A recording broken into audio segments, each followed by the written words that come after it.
Olá a todas e a todos vocês, sejam todos bem-vindos a mais uma aula da disciplina de Mecânica, nesse semestre 2021.2, que é voltada para o curso de Engenharia de Bioprocessos e Biotecnologia e para o curso de Química Ambiental do campus de Igrupí da Universidade Federal do Tocantins. Então aqui quem fala novamente é o professor Fabiano Kenji Nohama, iniciando essa aqui que é a primeira aula da semana de 24 de 25 a 30 de outubro, tá certo? Bom, que inicialmente estava programado para ser ministrado na forma online, tá? Mas como foi marcada uma reunião da Comissão de Legislação e Normas, que é ligada às reuniões do Consune, da qual eu sou obrigado a participar, tá? Então eu tive que mudar o formato dessa aula para o formato de videoaula, tá? Certo? Aí passando primeiro para os informes, tá bom? Lembrando que no último sábado, na última sexta para o sábado, foi aplicado o primeiro teste da disciplina, tá certo? Bom, que cobria os conteúdos dos capítulos 1 ao 5, tá? Do livro-texto do Fundamentos de Física do Harry Hesketh Walker, tá? Bom, mas lembrando que esse teste, ele vai corresponder até meio ponto na nota de vocês na disciplina, tá certo? Lembre que a parte da pontuação ela vai vir das avaliações, tá? E lembre-se então que a primeira avaliação ela está marcada então para o sábado da semana que vem, pega 6 de novembro, tá? E vai pegar o período das 2 da tarde até as 6 da tarde, tá? Então lembre-se também que é um formato diferente, porque vai ser tipo uma prova para vocês resolverem em 4 horas, tá? E é uma prova dissertativa, tá? Onde vocês vão ter que escrever a solução, tá? Certo? À mão, tá? Aí depois, aí vocês enviam as páginas ou na forma de arquivo de imagem, tirando foto com o celular, tá? Ou escaneia, envia como arquivo PDF, tá certo? E depois eu vou fazer a correção das avaliações, tá certo? Bom, então essa aqui é a primeira avaliação que está marcada para o dia 6 de novembro, tá? Lembrando que o conteúdo da avaliação ela vai pegar do capítulo 1 até o capítulo 6, tá? Que é fechando todo o conteúdo de força e movimento, tá? Certo? Bom, tá? Certo? E todo esse conteúdo ele já foi ministrado nas últimas semanas, tá? Então você já tem todo o material já para ir se preparando para essa avaliação, tá? Bom, outra coisa que eu vou fazer também nas próximas aulas, tá? É que essa aula de hoje, então, a gente vai adiantar a matéria do capítulo 7, tá? É uma coisa que eu sou obrigado a fazer pela questão do cronograma da disciplina, tá? Bom, só que as próximas 2 aulas, tá? Eu vou usar ela para fazer revisão de conteúdo para a primeira avaliação, tá? Certo? Em cada uma dessas aulas de revisão, tá? Vai pegar a próxima aula da quinta-feira, tá? E a quinta-feira da semana que vem, tá certo? Bom, então vão ser aulas para a gente fazer, então, resolução de 2 ou 3 exercícios, vou pegar para resolver ao vivo na sala virtual, tá? E o tempo que sobrar a gente faz para atendimento de dúvidas, tá bom?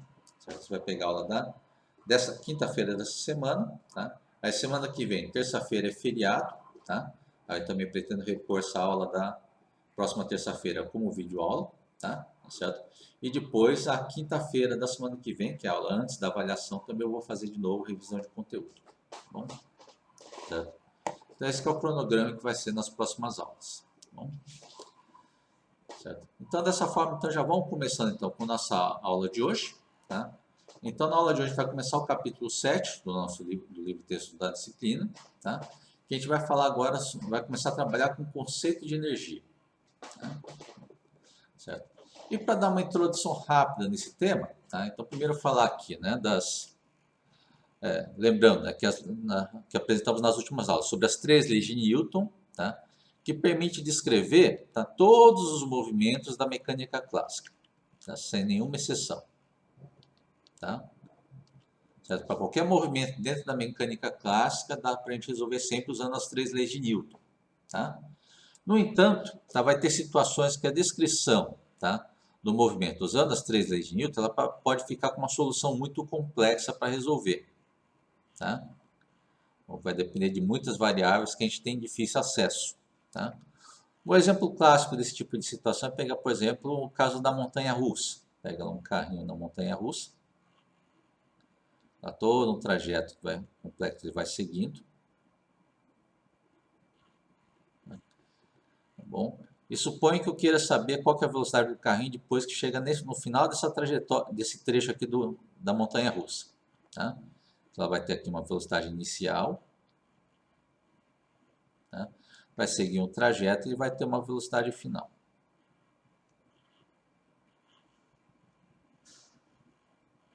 Vamos considerar que aqui é no tempo t igual a 0.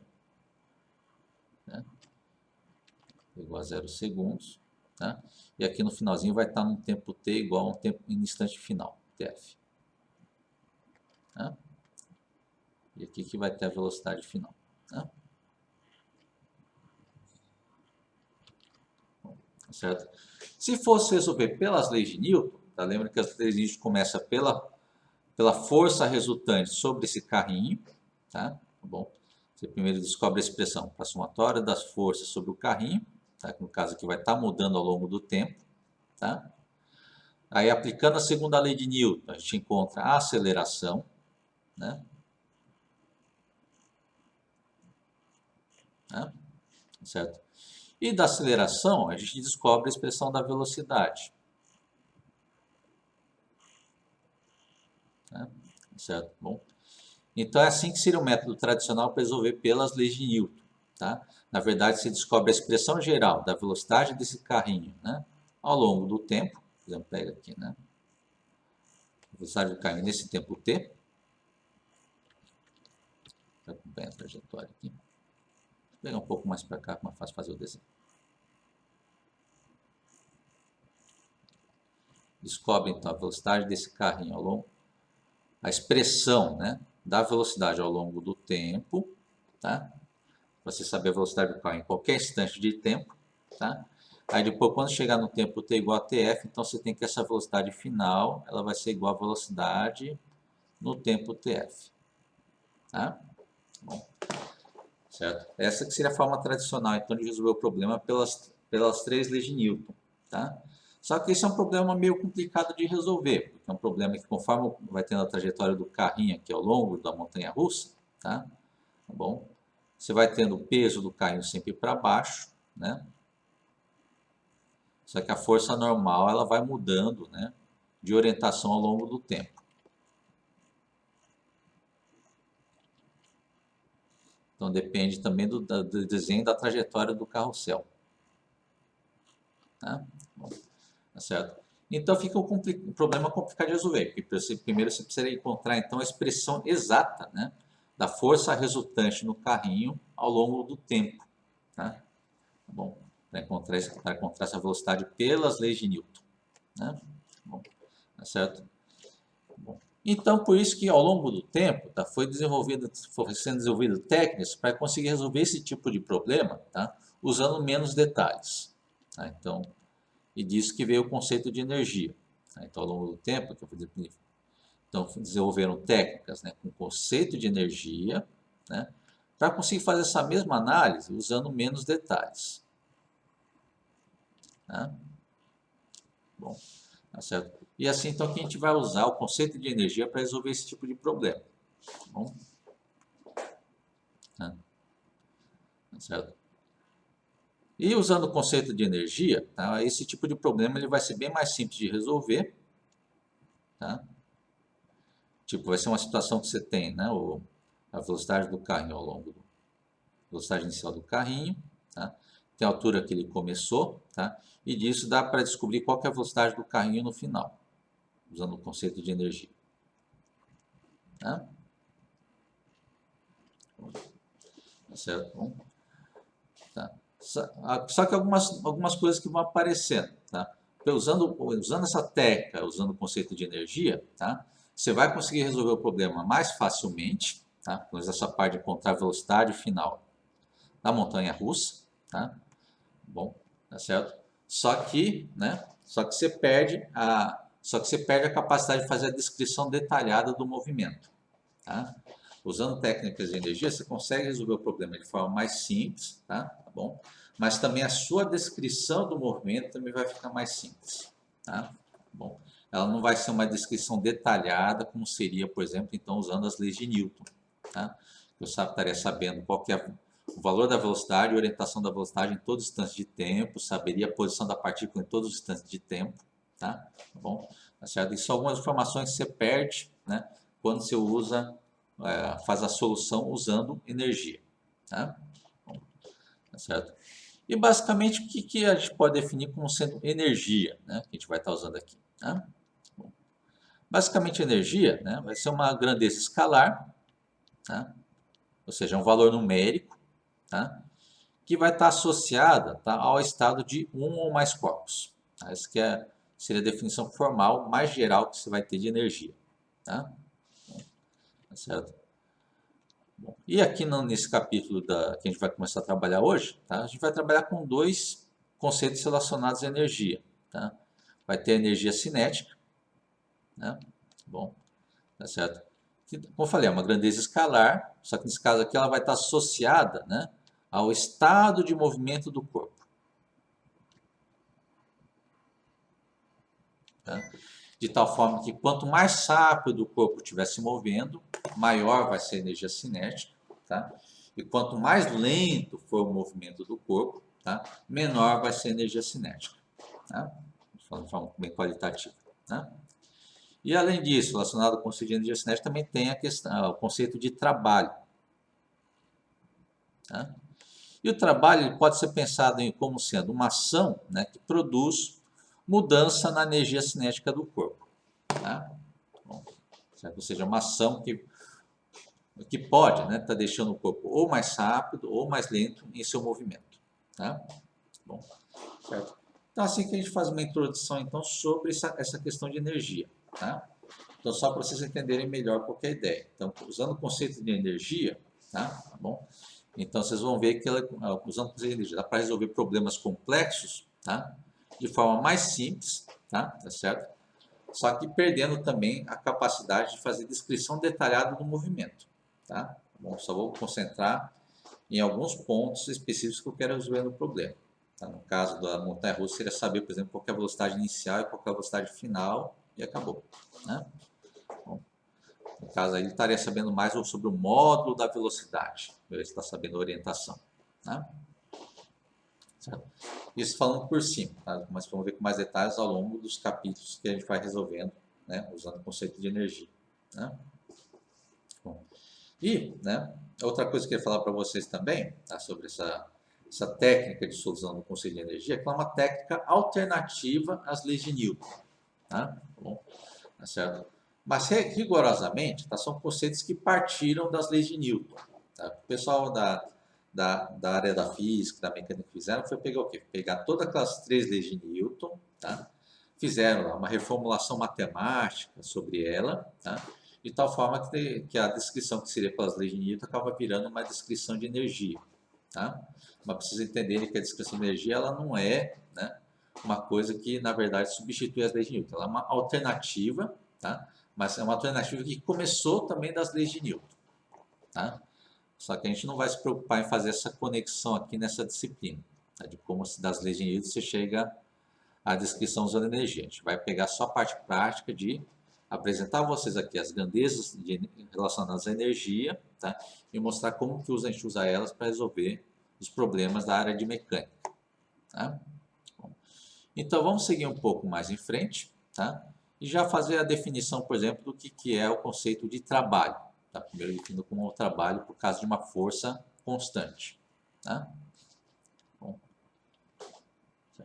então, definição. Então, o trabalho foi definido na seguinte situação. Se você tiver uma força constante F, né, que age sobre o objeto, né, que sofre um deslocamento ΔR, tá?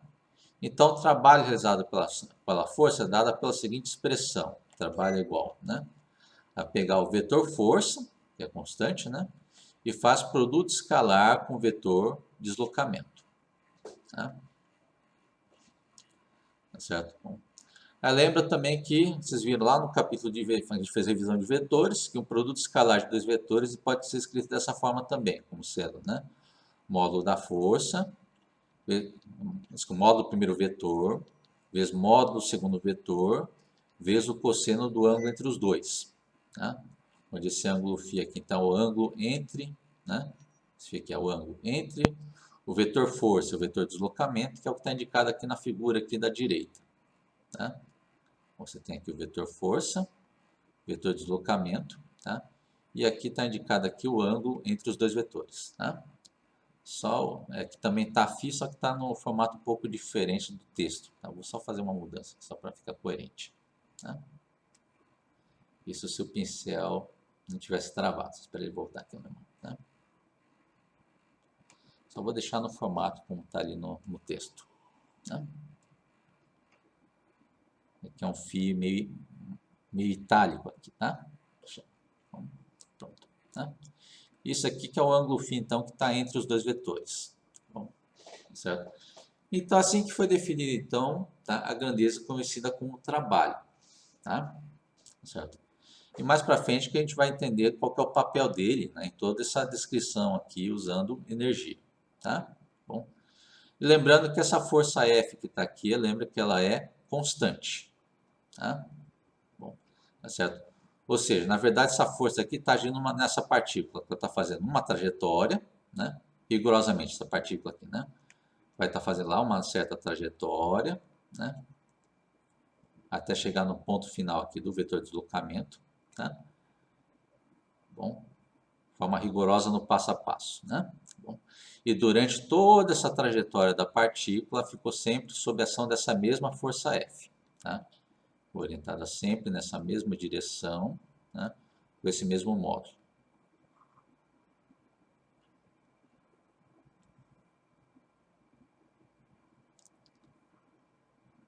Vou ir para cá.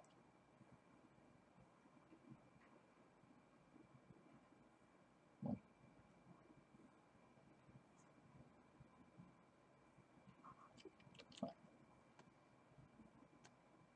Pronto, né? Então, todos os pontos da trajetória ela ficou sob a ação da mesma força F. Vai ficar sempre com a mesma orientação, mesmo módulo. Tá? Durante toda a trajetória da partícula. Já começando lá da esquerda para a direita. Bom, isso que é que está acontecendo nos detalhes aqui do movimento. Tá? Bom, e aqui só estou esboçando uma trajetória geral, porque lembra depois que o vetor de deslocamento também é um vetor que não se preocupa com os detalhes da trajetória. Tá? Ele só pega aqui, é um vetor que liga a posição inicial com a posição final e já acabou. Tá? Mas lembra que ele pode estar descrevendo esse tipo de situação aqui, com o corpo assim, fazendo uma trajetória, né, toda curvilínea, da posição inicial até a posição final. Tá? Bom, certo? E é disso que vem esse conceito então, do trabalho. Então, essa força que agiu de forma constante em toda a trajetória, tá? É sempre essa mesma força F agindo na partícula, tá? Certo? Aí o trabalho realizado por essa força, então é pegar, então, né? A produto escalar da força F com o vetor de deslocamento ΔR. Tá? Bom. Certo? Então, assim que se faz o cálculo de trabalho, então, para força constante. Tá? Aí, outro detalhe que vai acontecer também, se, né, como é um produto escalar, tá? Se esses dois vetores forem perpendiculares um com o outro, tá? F for perpendicular com ΔR, ou seja, o ângulo entre os dois for 90 graus, tá? Então é a situação que tem trabalho zero. Tá? Certo? Bom. Certo? Então, ou seja, se, né, se for uma situação assim, que tiver força na vertical, né, mas a partícula se deslocou na horizontal, né,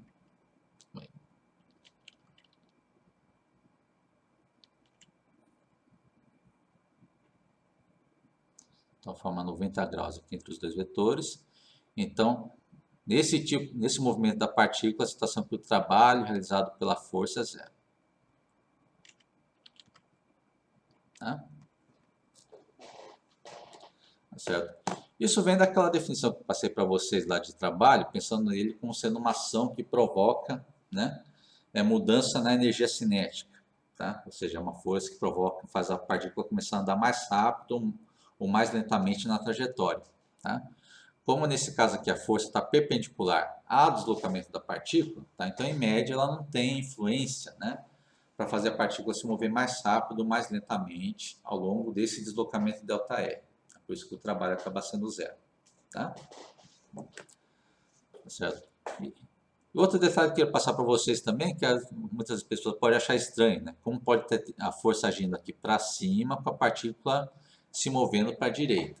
Tá? Essa situação acontece porque essa força F não vai ser a única força agindo sobre essa partícula. Tá? Para fazer essa partícula sofrer esse deslocamento para a direita, aqui nessa segunda figura, tá?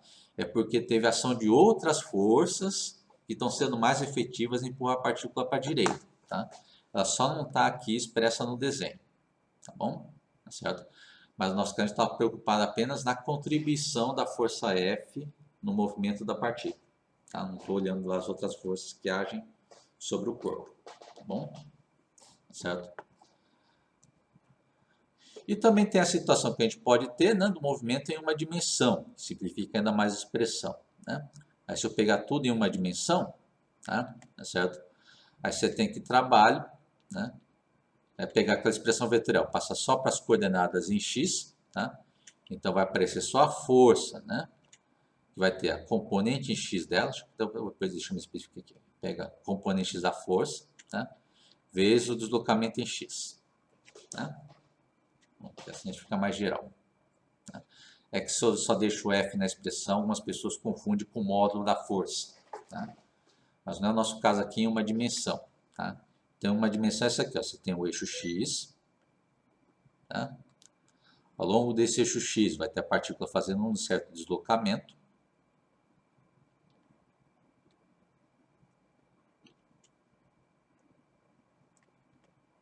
Que é o deslocamento ΔX da partícula. Tá? E ao longo desse deslocamento, sobre a partícula aqui, vai ter a atuação da força F. Tá? Que pode estar apontando para a direita ou para a esquerda. Tá? Se ela estiver apontando para a direita, nossa força F de x. Tá? Bom, então o trabalho vai ser positivo, né? Tá certo? Vai ficar o produto de duas grandezas positivas, tá?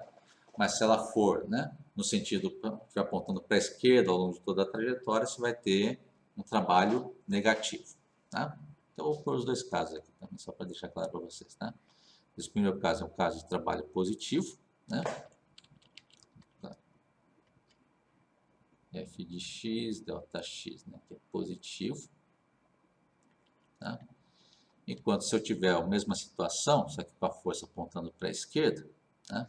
Eu vou pegar aqui para repetir o desenho.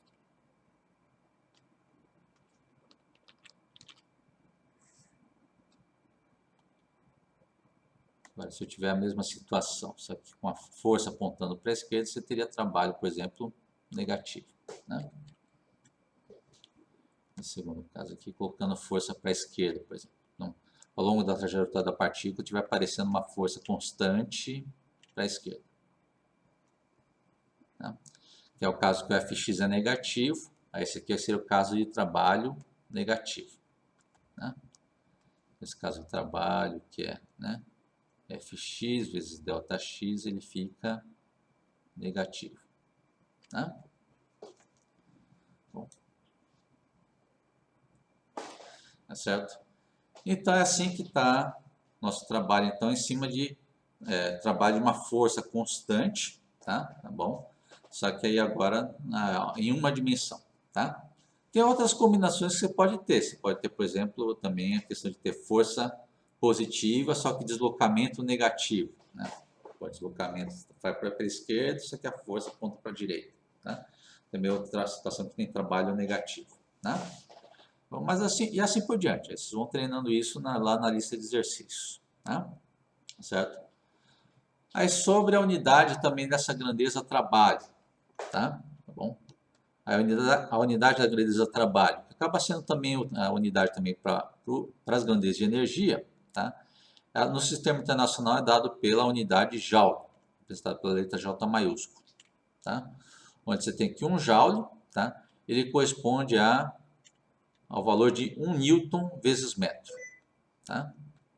E se abrir tudo isso aqui também, você vai ver que isso aqui vai dar também um joule corresponde a 1 kg vezes metro quadrado por segundo ao quadrado. Né? Bom, Aí essa primeira igualdade aqui, ó, né, com Newton vezes metro, parece parte direto dessa expressão do trabalho, aqui, ó, trabalho igual, né, força vezes deslocamento, tá? Então no produto aqui da direita da expressão do trabalho, né, a força é dada em newtons, o deslocamento é dado em metros, sistema internacional, né, então você tem que um joule corresponde a Newton vezes metro, tá? Bom, e essa segunda conversão aqui, lembrando que joule é quilograma vezes metro quadrado por segundo quadrado, tá? Isso aqui foi só abrindo a expressão, a unidade do Newton, lembrando que Newton é quilograma vezes metro por segundo ao quadrado, tá? Multiplica pelo metro, fica quilograma vezes metro quadrado por segundo ao quadrado, tá? E aqui, por enquanto, fica como curiosidade para vocês verem que essa unidade de energia, né, e de trabalho, tá? Também, em termos de unidade, ela acaba virando, então, uma grandeza que pega uma massa vezes uma velocidade ao quadrado, tá? Certo? Vai ficar, eles vão ver por que eu estou falando disso mais para frente quando chegar lá na expressão de energia cinética. Tá? E outra unidade que é bastante utilizada na área de física, né, de unidade de energia, em vez de usar os joules, tá? Quando você trabalha com descrição de fenômenos microscópicos, tá? Lá do nível de átomos e moléculas, tá? Aí eles costumam usar a unidade de energia em electron-volt, tá? Onde a grandeza de energia de 1 electron-volt ele corresponde a 1,60 vezes 10 a menos 19 joules. Tá? Certo? Só para vocês verem que é uma unidade de energia que é usada para pegar valores de energia muito pequenos. Tá? Bom, certo? Lá da ordem de átomos e moléculas, ou na ordem até de prótons, elétrons e nêutrons. Né? Certo? Então, é isso que eu tinha que falar por enquanto desse assunto, né? Tá certo? Então, vamos seguir um pouco mais em frente, tá? Bom, e usar esses conceitos para resolver esse primeiro exemplo. Tá? Bom, então, nesse exemplo 1 aqui, né? Você tem, então, esse engradado aqui, que é de 15 quilogramas, tá? Bom, ele é arrastado com velocidade constante, tá? Por uma distância de 5,7 metros, tá? Sobre uma rampa sem atrito. Tá? E faz isso até ele atingir uma altura, né? Até atingir uma altura aqui de 2,5 metros acima do ponto de partida. Tá? No caso aqui dessa figura aqui de baixo, da expressão aqui. Tá? Certo? Aí vem as perguntas. A primeira delas é qual que é o valor da força F, né? Que o cabo está exercendo sobre o engradado para ele fazer esse tipo de movimento. Tá? Item B, pergunta qual que é o trabalho executado, né, sobre engradado pela força F. Tá? E por último, quero saber qual que é o trabalho executado sobre engradado pela força peso. Né? Então, esse aqui é o primeiro exemplo que a gente vai resolver aqui na aula. Tá?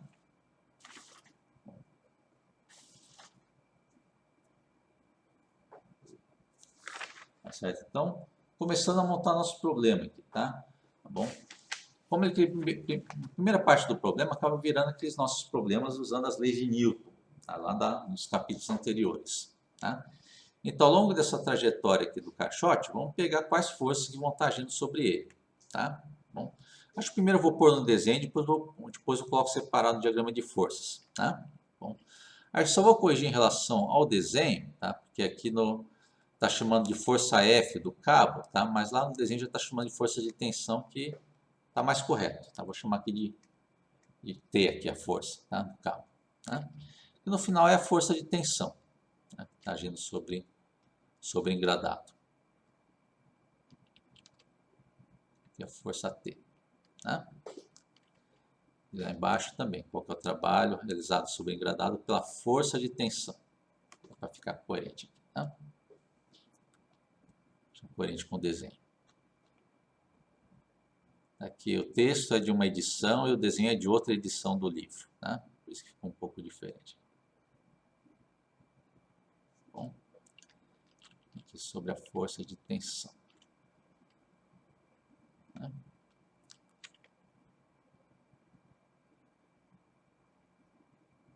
Pronto. Bom. E vendo as forças que agem aqui sobre esse engradado. Tá? Acho que vou pegar aproveitar esse desenho dele aqui no começo. Tá? Lembra então que além da força de tensão que já está aparecendo aqui no desenho, você também tem a força peso, né?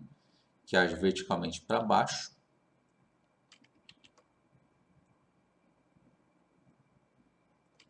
Tá? E tem a força normal, que é perpendicular, tá?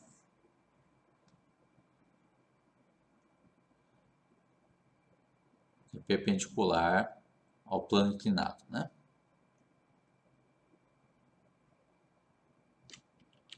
Muito grande.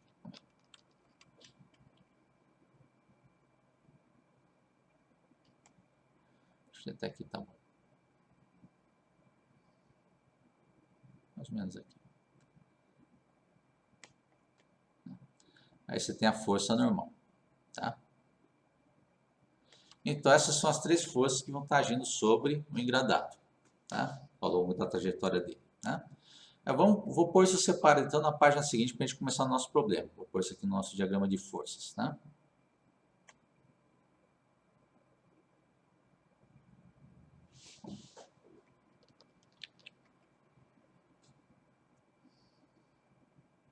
Página seguinte, então.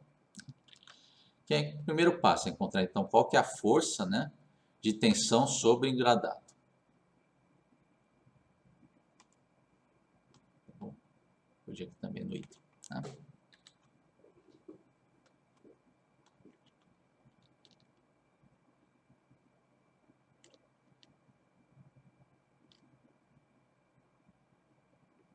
Bom, tá certo. E tem esse diagrama de força, então, tá? Só para facilitar um pouco de eu vou tirar também essa parte inclinada aqui, essa parte da plana. Tá vendo? Isso aqui está no plano inclinado, né? Vou deixar desse jeito aqui, tá? Suponha que esteja pegando agora dentro do plano inclinado, tá?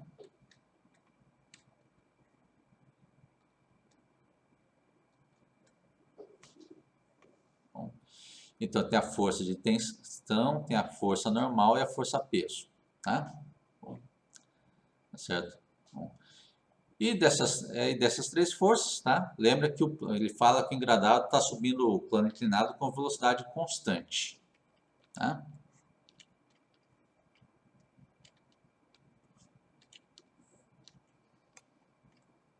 Bom, tá certo? Então, pegando o diagrama de forças aqui, né?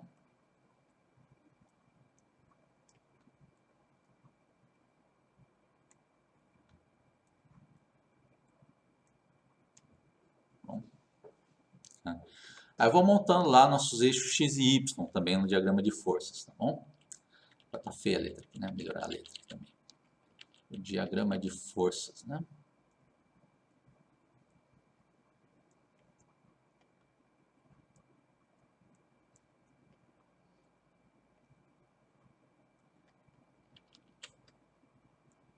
Ao lado, né?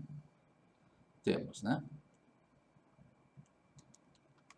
Bom, aí vamos desenhar lá os eixos x e y do nosso problema. Tá? Lembra que problema de plano inclinado, o ideal é você colocar o eixo x paralelo ao plano inclinado, tá? Para facilitar a construção do nosso problema. Tá? Eu vou pegar aqui, né? O eixo x paralelo ao plano inclinado, logo paralelo aqui é a força de tensão. Né?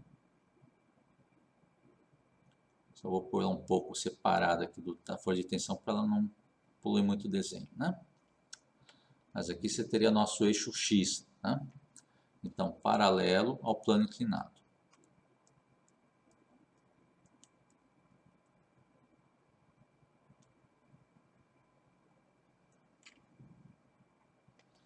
E o eixo y ele estaria, né, perpendicular ao plano inclinado, então ele vai estar na mesma direção lá da nossa força normal.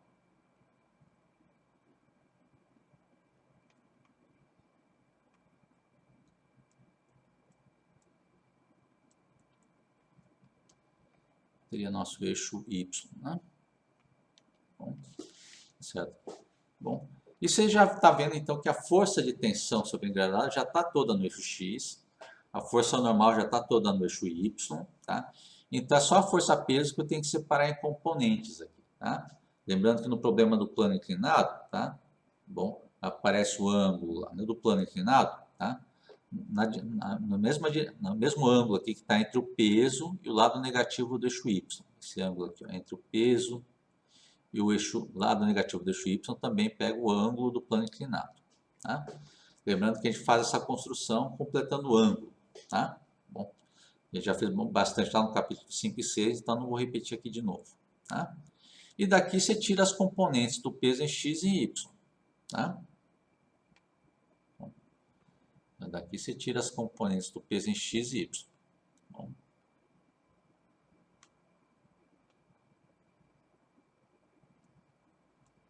em x, depois em y. Tá?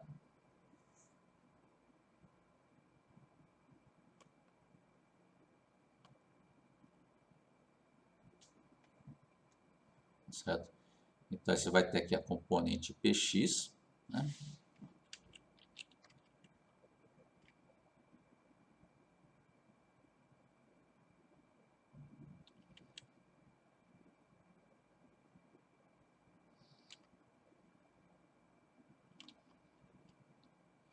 E também vai ter aqui a componente py. Né?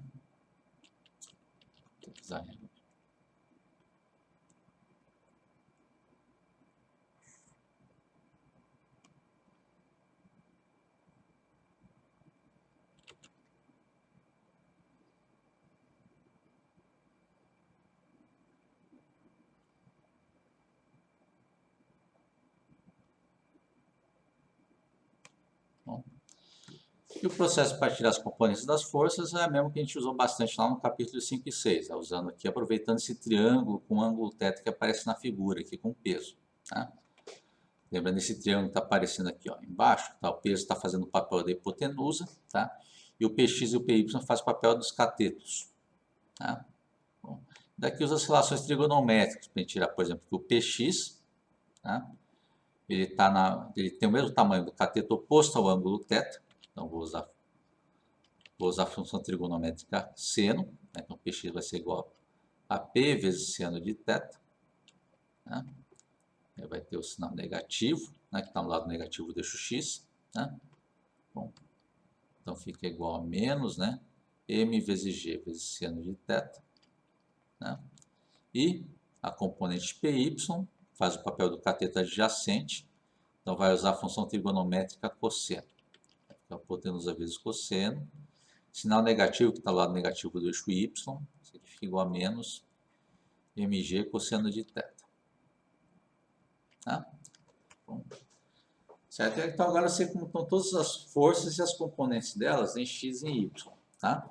E aqui a gente aplica agora a primeira lei de Newton. Tá? Bom,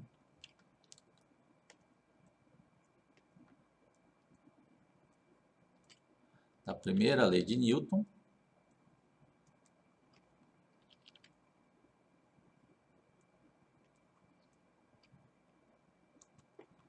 Tá?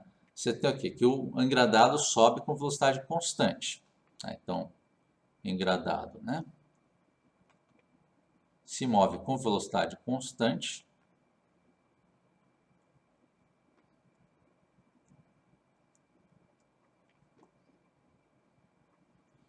Então, da primeira lei de Newton, se um corpo está parado ou com velocidade constante, então isso implica então, que a somatória das forças sobre o corpo é igual a zero.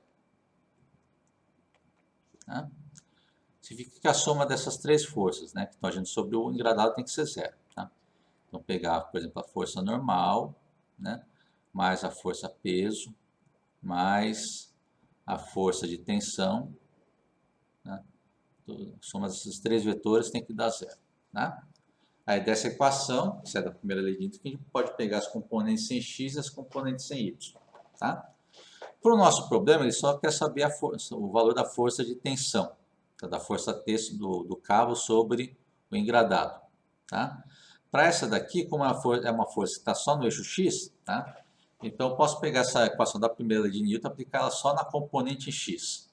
Tá?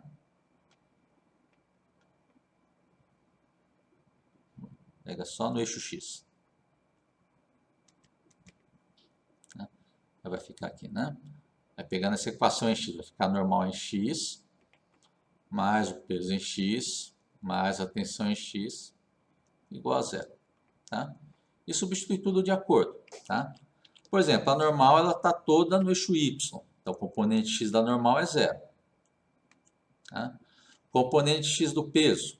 Tá? Já tirou a expressão lá no diagrama de forças. Tá? Componente X do peso é menos m vezes g vezes seno de θ. Tá? Bom, agora soma com a componente X da tensão. Aí a tensão está toda no eixo X. Tá? Então vai pegar todo o módulo da tensão. Tá? Só que ela está no sentido positivo do X. Tá? Então vai ser, no lugar da componente X, vai ser todo o módulo da tensão, só com sinal positivo. Tá? E daqui então já tem a forma de obter então, o valor da tensão sobre o engradado. Tá? Então a tensão na corda lá do engradado. Tá? Vai ficar então igual a m vezes g vezes seno de θ. Tá? Bom, isola e faz substitui os valores e faz o cálculo. Tá? Bom, aí isso aqui vai dar então, né? Aí vai calcular os valores aqui, tá? Só que aqui, né, ele não dá o valor do teto também. Essa é uma coisa que eu tinha esquecido de avisar vocês também, tá? Bom, mas para saber o valor do teto, na verdade, do seno de teto, é só olhar o triângulo também que você tem na figura, tá? Bom, ele dá todo esse triângulo inteiro aqui, né, lá do enunciado, né? Então, acho que vou copiar ele para a página seguinte, né? Tem todo esse triângulo que dá para formar aqui, ó, com, né? Com o ângulo θ, a altura h que o engradado subiu, né? Tá certo? Na vertical, tá? E a distância d que ele percorreu no plano inclinado. Tá? Todos aí fecham um triângulo retângulo e dá os valores de h e d também. Tá? Bom, então vamos aproveitar essa informação também para tirar uma expressão para o seno de θ, tá? Que estava faltando lá na nossa expressão. Tá? Então vou copiar isso aqui na página seguinte. Tá? Vou diminuir um pouquinho para cá, para poupar espaço para o texto. Tá? Então, vou aproveitar esse triângulo aqui que está lá no enunciado. Tá? Bom, você tem aqui, ó, né? Esse triângulo tem o ângulo θ, tá? A altura que subiu na vertical é h, tá? E a distância percorrida no plano inclinado é d, tá? Certo? Então, tudo isso aqui está fechando no triângulo retângulo, tá? Bom, lembrando que essa distância dela também está aqui no plano, está acompanhando aqui o plano inclinado aqui, tá? O desenho, bom? Então, está fechando certinho o triângulo retângulo com o ângulo θ, tá? Bom, tá certo? E daqui, então, vamos montar então, a expressão. Tá? Então, você tem esse triângulo retângulo, né? Com as distâncias h e d, né? Bom, o ângulo θ, tá? Tá certo? Acho que, em vez de pegar esse desenho da figura, acho que eu mudei de ideia. Vou fazer o desenho mesmo aqui do triângulo, tá? Acho que é mais fácil, tá? Pra vocês enxergarem, tá? Ia indicar no desenho denunciado, mas acho que é mais fácil a gente refazer o desenho, né? Acho que fica melhor, né? Você tem esse triângulo aqui, então está sendo formado da seguinte forma, tá? Você tem a horizontal, tá? Tem a altura D, né, que o triângulo, que o engradado subiu na vertical, né? Desculpa, não é DH, né?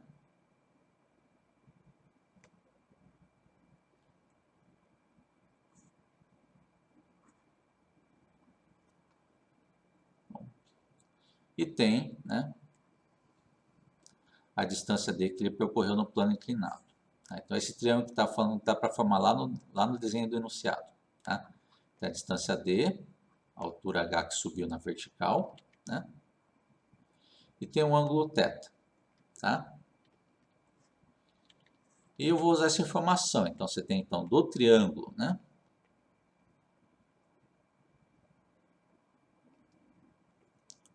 Formado pelas distâncias H e D, né?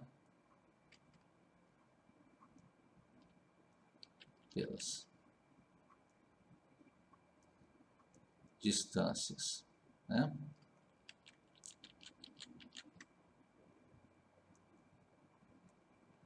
H e D, temos, né?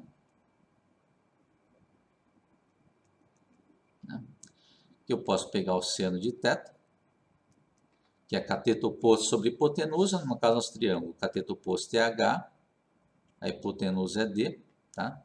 Então, eu posso substituir esse seno dentro da expressão da tensão. Eu já vou substituir aqui do lado, né? Então, aqui a tensão que a gente quer encontrar é igual a M vezes G vezes H sobre D, tá? E aqui é só substituir os valores para encontrar o valor agora, tá? Bom, aí a tensão, então, vai ser igual, né? A massa, que é de 15 kg, o G, que é o nosso 9,8, né, metros por segundo ao quadrado, tá? O H, que é, deixa eu ver aqui do enunciado, ele é igual a 2,5 metros, né? Divide por D, que é 5,7 metros. Faz esse cálculo aqui, você vai encontrar que a tensão, então, vai valer cerca de 64,5 newtons. Né? 64,5 newtons. Né? Então, com isso, resolve item A. Tá? Então, item A acaba sendo uma conta, na verdade, que é igual aquelas contas que a gente fazia lá nos capítulos 5 e 6. Tá? A gente encontrava a expressão resolver o problema usando as leis de Newton. Tá? Aí o item B, tá? Ele quer saber, né, seguindo mais em frente, qual que é o trabalho que foi executado sobre engradado pela força F. Tá? Bom, certo? No caso, a força de tensão. Tá? Vou corrigir aqui de novo também. Tá? Lembra? Isso chama de F, mas o desenho chamou de T. Né? É mais conveniente chamar de T, que é a força de tensão. Né? Bom, então, qual que é o trabalho sobre engradado causado pela força de tensão? Tá? Então, pensando o que acontece lá na trajetória do engradado. Tá? Ele sobe aquele plano inclinado. Né? O engradado sobe toda aquela distância D. Né?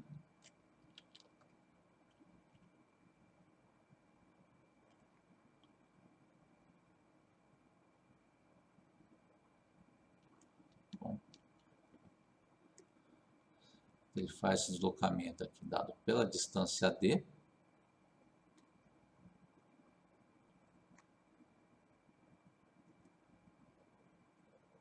Né? Tá certo? E durante todo esse trajeto, a força de tensão, sempre agiu também paralela ao plano inclinado.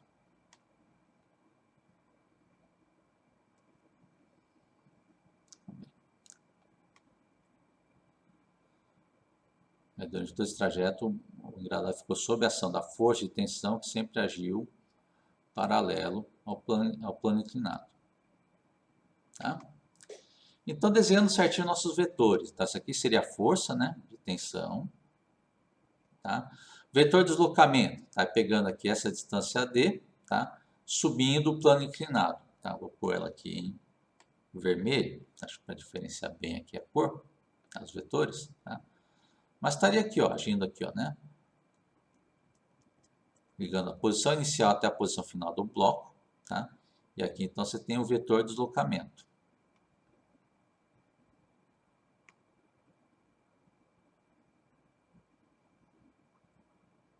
Tá?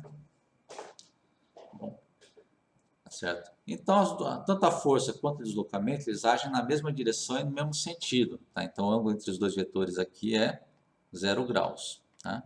E a gente pode usar essa informação, então, para calcular o trabalho realizado pela força de tensão. Tá? Por item B aqui. Tá? É só observar isso. Então, você tem, né, o ângulo. Né? Então, vou pôr assim, ó, seja, né, ΔR, o vetor de deslocamento,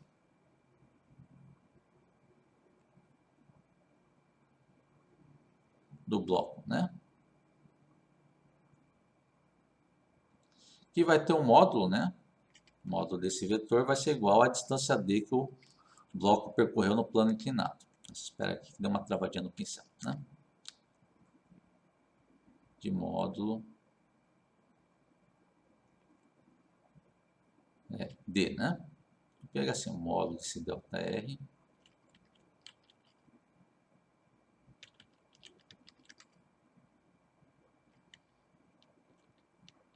é igual a distância D. Tá?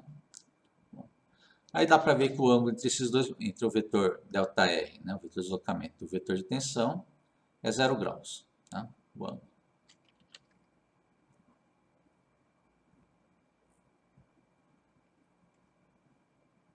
T, né? E ΔR é 0 graus. Tá? Logo, o trabalho realizado por T, tá? Logo,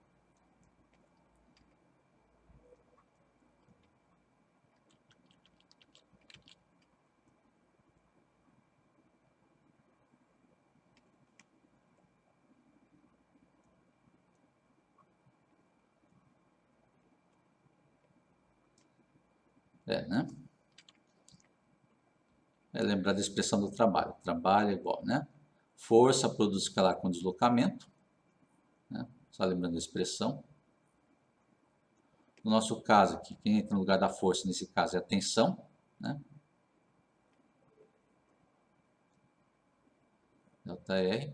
Aí lembra, produto escalar de dois vetores. Posso escrever então sendo com módulo do primeiro vetor, vezes módulo do segundo vetor.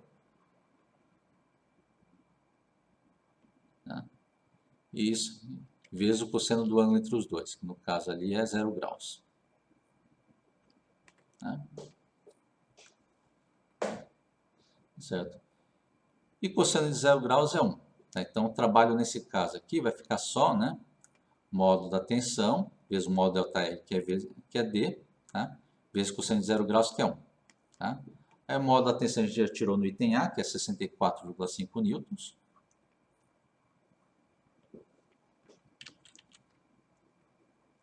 Vezes a distância D, que é de 5,7 metros. Né?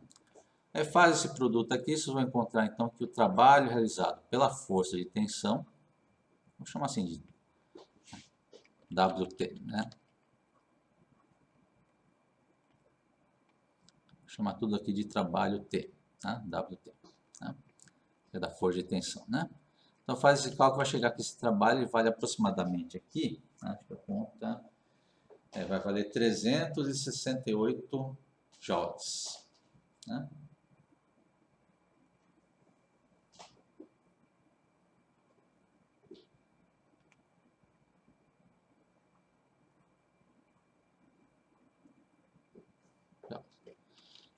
Então aqui resolver o item B, tá? Resolvendo o item C, tá?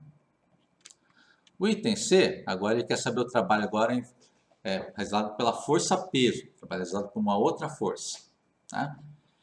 Então fazer o seguinte, vou fazer aqui o mesmo desenho, né, do engradado, né, subindo o plano inclinado, né?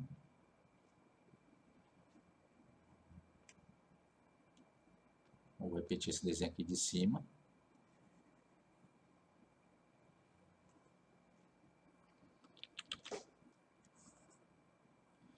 Tirei aqui embaixo, só vou tirar aqui a força de tensão, tá? Para não atrapalhar o desenho.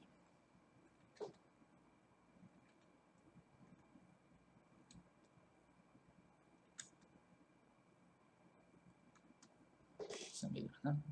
Bom, tá certo? E agora eu quero o trabalho da força-peso. A força-peso ela age verticalmente apontando para baixo. Tá? Então eu vou pôr aqui a força-peso, né? Força-peso age nesse sentido assim, né? Na vertical para baixo. Essa aqui é a nossa força-peso. Tá? E vai fazer o mesmo processo, tá? Que essa força-peso é uma força que age de forma constante ao longo de toda a trajetória, está sempre apontando para baixo, com o mesmo módulo que é M vezes G. Tá? Então, eu posso usar aquela mesma expressão do trabalho como sendo força produto escalar com deslocamento. Tá? Bom, aí a questão só falta saber o ângulo entre os dois vetores nesse outro caso. Tá?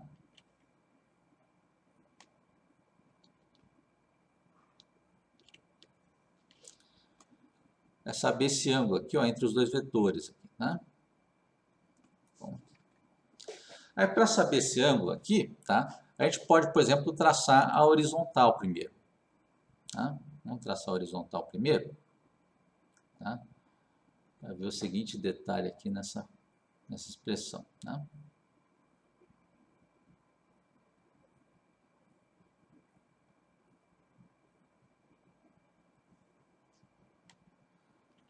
traçar aqui. Desenho aqui horizontal no desenho, tá? Eu marquei em verde, tá?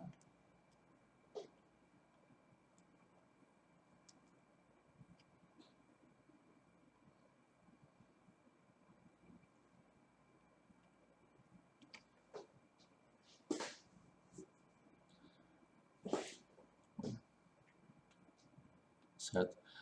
Aí você vê, por exemplo, que com relação ao vetor ΔR, né, que é o deslocamento com horizontal, vai formar o mesmo ângulo do plano inclinado. Esse ângulo aqui, ó, que é o ângulo θ. Tá? Só que da horizontal para o peso, você tem mais um ângulo de 90 graus.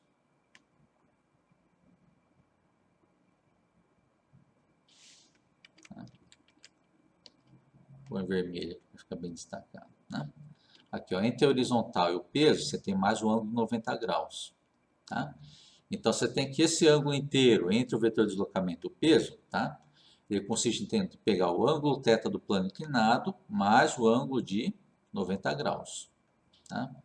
Então, esse ângulo aqui, ó, do vetor de deslocamento até o vetor peso, tá? É pegar então θ mais 90 graus. Tá? Bom, esse que a gente vai observar aqui. Tá? Então, você tem que o ângulo, né? Entre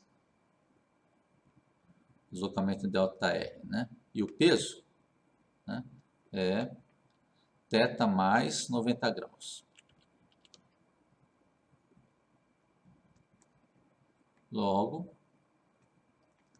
o trabalho realizado agora pelo peso, vamos chamar de WP, né? É igual então pegar produto escalar da força, que no caso é o peso, produto escalar com deslocamento. Tá? Aí lembra, expressão do produto escalar, ou faz o produto das componentes e vai somando, ou pega o módulo do primeiro vetor, vezes o módulo do segundo vetor, vezes o cosseno do ângulo entre os dois, que é cosseno de θ mais 90 graus. Tá?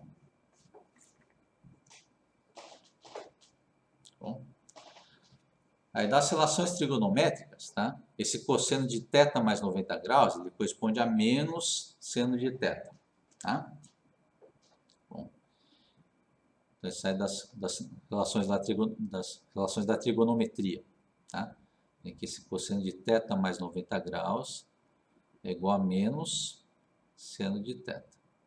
Tá? Então, substitui aqui, tá? Lembra, o peso é m vezes g, né? Módulo do peso.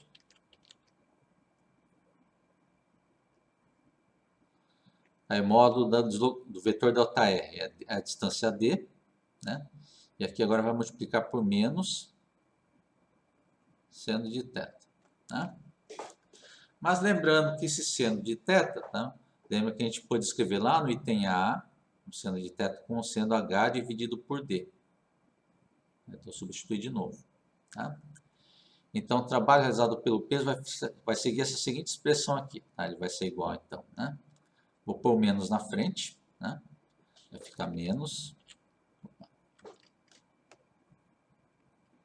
m vezes g, né? Aí vezes d, vezes h sobre d. No lugar do seno entra h sobre d. Né? É cancelar d com d, vai ficar menos m vezes g vezes h. Substituir os valores, tá? No lugar da massa, então entra a massa de 15 kg, no lugar do g entra o 9,8, né? Metros por segundo ao quadrado, né? E multiplica pelo h, que é a altura de 2,5 metros. Tá? Faz todo esse cálculo aqui, vai encontrar que o trabalho do peso, né? Ele vai dar, né, o valor de menos 368 joules. Aí a gente fechou esse exemplo 1. Tá? Uma coisa que eu vou deixar para vocês olharem só por curiosidade. Tá? Bom, que até aqui já fechou o exemplo. Tá? Aqui só vou pôr mais uma observação adicional, que é bom para vocês irem guardando já agora. Tá? Que eu também posso encontrar o trabalho da normal. Tá? Que é pegar a normal, produto escalar com deslocamento. Tá? Só que como a normal com o vetor de deslocamento são perpendiculares entre si, tá? Que o ângulo entre N e ΔR é 90 graus, tá? Então vocês vão ver que esse trabalho aqui vai dar zero. Tá? Pois o vetor normal ele é perpendicular ao vetor de deslocamento. O vetor de deslocamento é paralelo ao plano inclinado, a normal é perpendicular ao plano inclinado, tá? Então o ângulo entre os dois é 90 graus. Por isso que o trabalho dos dois também vai dar zero. Tá? Bom. Só que aí, agora com isso, encontrei o trabalho de todas as forças agindo sobre engradado. Tá? E aqui eu vou deixar só como observação, tá? Que é mais por curiosidade. Se eu somar, fazer o trabalho resultante, que são os trabalhos de cada força, pega o trabalho da força de tensão, mais trabalho do peso, né? Mais o trabalho da normal, vai ver que vai tudo se cancelando, esse trabalho resultante vai dar zero. Né? Bom. Certo? Por enquanto só guarda essa informação, tá? Vai ser mais útil mais para frente, tá? Bom, mas já vou adiantando para vocês aqui, que aqui o trabalho da força resultante está dando zero, tá? Porque lembra que no resultado final de todas essas três forças agindo sobre engradado, é que ele sobe com velocidade constante, tá? Então a força resultante sobre esse bloco aí, tá? Ele não está servindo nem para deixar esse bloco mais rápido na subida do plano inclinado, e nem para deixar o bloco mais lento na subida do plano inclinado. Tá? Bom, então, para não ter essa contribuição, né, em aumentar ou diminuir a velocidade do bloco, tá? Então o trabalho da força resultante está dando zero. Tá? Isso que eu vou adiantar para vocês agora, pensando naquela definição que a gente passei lá na introdução de trabalho. Tá? Pensando no trabalho como uma ação que provoca mudança na energia cinética, ou seja, no estado de movimento do corpo. Tá? Aí, uma vez que a gente resolveu esse exemplo 1, tá? Então vamos seguir mais em frente ainda. Tá? Bom, pegar esse outro exemplo 2 aqui. Né? Bom. Esse exemplo 2, ele fala aqui da situação do caixote, né? De passas que caiu de um caminhão, tá? E desliza pelo solo em direção a uma menina. Tá? Para parar o caixote, tá? Aí a menina ela empurra o bloco, né? Com uma força, né? F.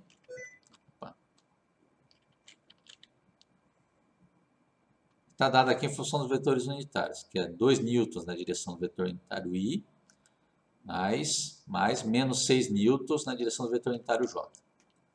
Tá? Bom, ela vai recuando enquanto ela vai aplicando essa força sobre o bloco. Tá? Esse bloco aqui eu vou deixar o desenho menor também. Tá? Vou ocupar espaço aqui nessa página. Mais tarde.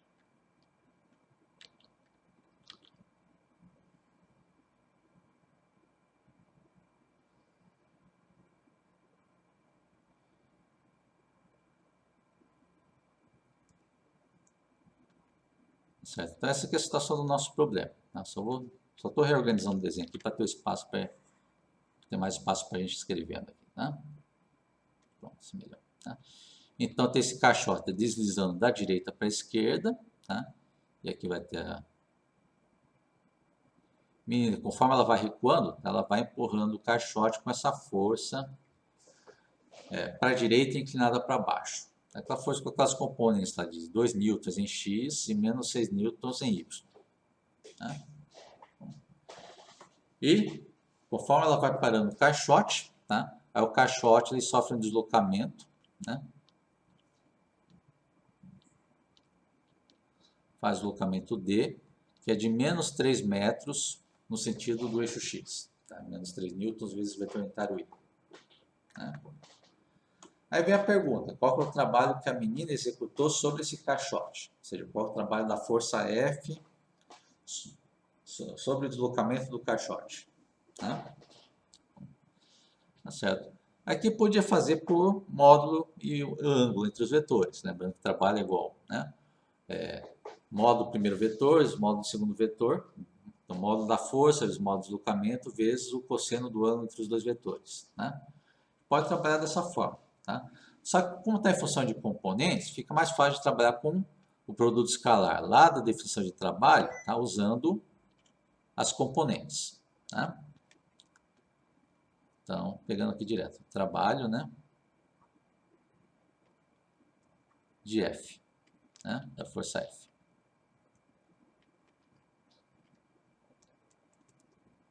Bom, tá lembrando da expressão, trabalho igual, né?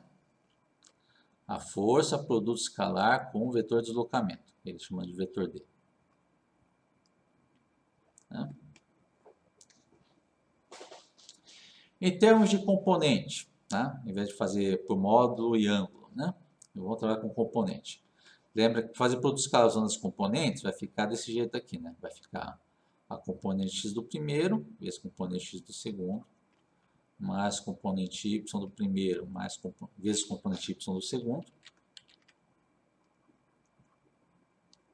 Se tivesse mais o eixo z, aí estaria somando com mais a componente z do f vezes a componente z do vetor de deslocamento.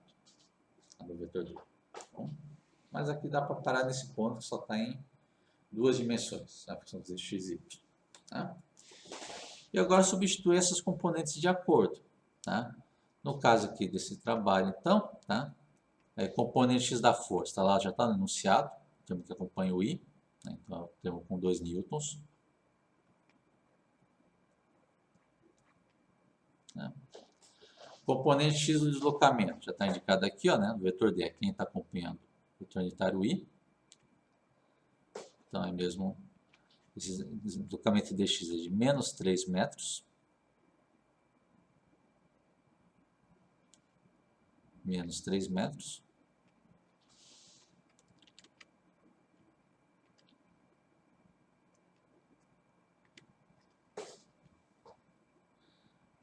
Mais, né? Fy vezes dy. O Fy aqui é pegar na força, então vou pegar aqui essa componente, está acompanhando o vetor unitário J. Né?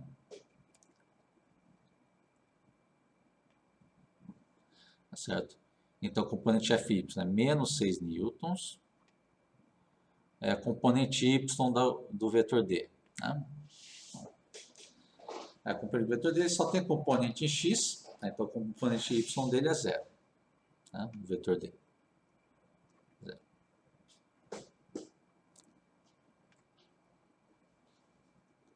Então, dessa forma, faz esse produto aqui, vai encontrar que o trabalho que foi realizado pela força F aqui, realizado pela menina, pegar então 2 vezes menos 3, vai dar menos 6 newtons vezes metro, que também corresponde ao nosso joule.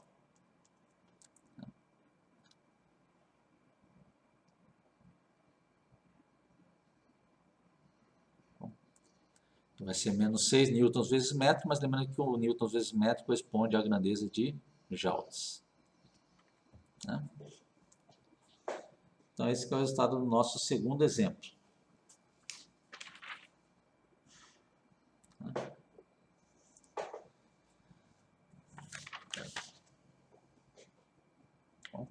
Então, aqui foi só para treinar, então, como trabalhar com a definição lá de trabalho. Tá? Então, o trabalho como ele sai de um produto escalar, então eu posso calcular ele usando o módulo dos vetores e o ângulo entre os vetores, que a gente fez lá no exemplo 1, tá? Ou faz a expressão do produto escalar usando as componentes, que foi usada aqui no exemplo 2. Tá? Certo? E vamos seguindo mais em frente, então. Tá? Agora que já pegou o ritmo de como trabalhar com a grandeza de trabalho. Né? Não precisa, já está lá no tempo que foi resolvido. Né? Lembra que até o momento a gente calculou o trabalho para força constante. Tá? Bom, mas a gente vai encontrar forças na natureza que mudam, né, ao longo do movimento do corpo. Tá? Então, por isso que é bom também saber como calcular o trabalho para uma força variável, tá? Que não é mais constante.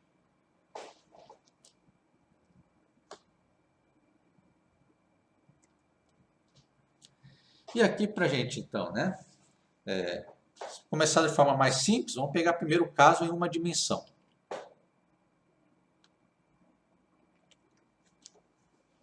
Tá? Então, a gente vai ter aqui uma força que não vai ser mais constante. No caso aqui, por exemplo, pega uma força que muda com a coordenada x. Né?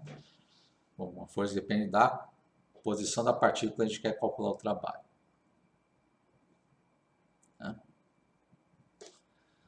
E vou fazer aquela brincadeira do cálculo diferencial. Ao invés de calcular o trabalho no deslocamento total, então, vou pegar o trabalho num pedacinho do deslocamento. Tá? Bom, tá certo? Então, ao invés de pegar aqui, né, o eixo x, né, tem todo o deslocamento da partícula, né, de ΔX.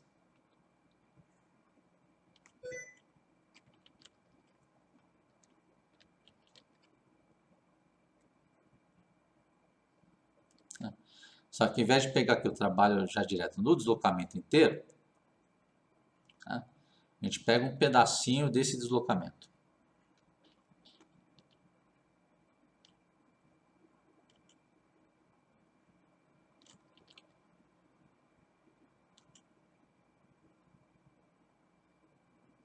Vai ser um deslocamento dx.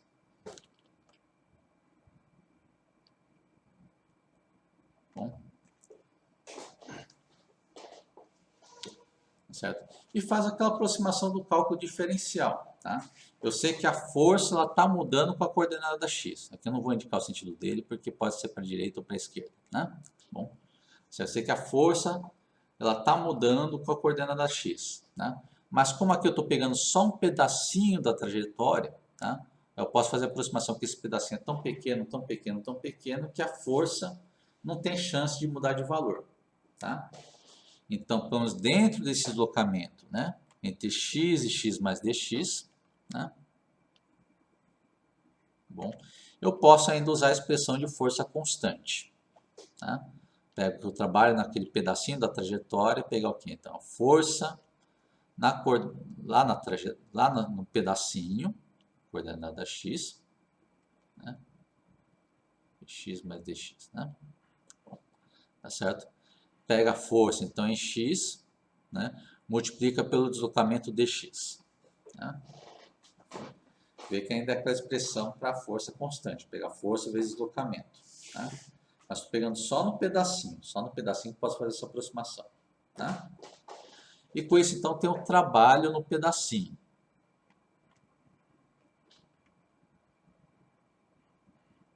Tá? Agora, para saber o trabalho no trecho inteiro, a gente vai descobrindo como que esse trabalho dW para todos os pedacinhos da trajetória. Tá? Cada pedacinho vai dar um trabalho dW, né? Usado pela força. Né? Então, agora calcular o trabalho na trajetória inteira é somar todos os trabalhozinhos dW. Tá? Só que lembra, já veio em cálculo que fazer soma de pedaço diferencial vira integral. Né? Então, dessa forma que você tem o trabalho agora. Né? No deslocamento total de xi para xf, tá?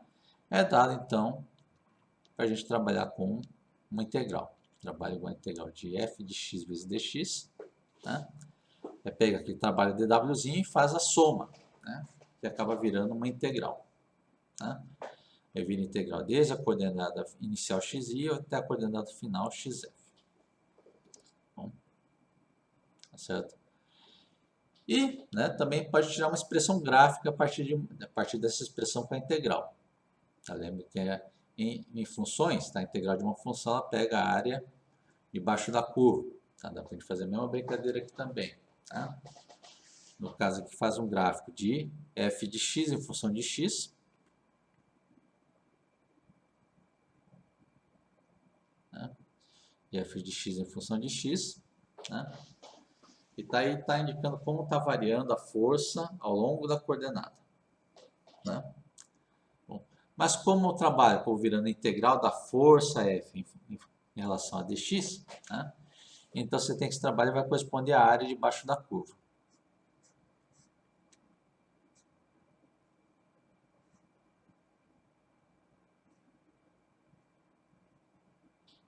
Bom, certo? Então essa aqui é a interpretação agora gráfica do trabalho. Tá? Então no gráfico da força em função de x, né? Aí o trabalho correspondendo à área debaixo da curva. Tá? Bom,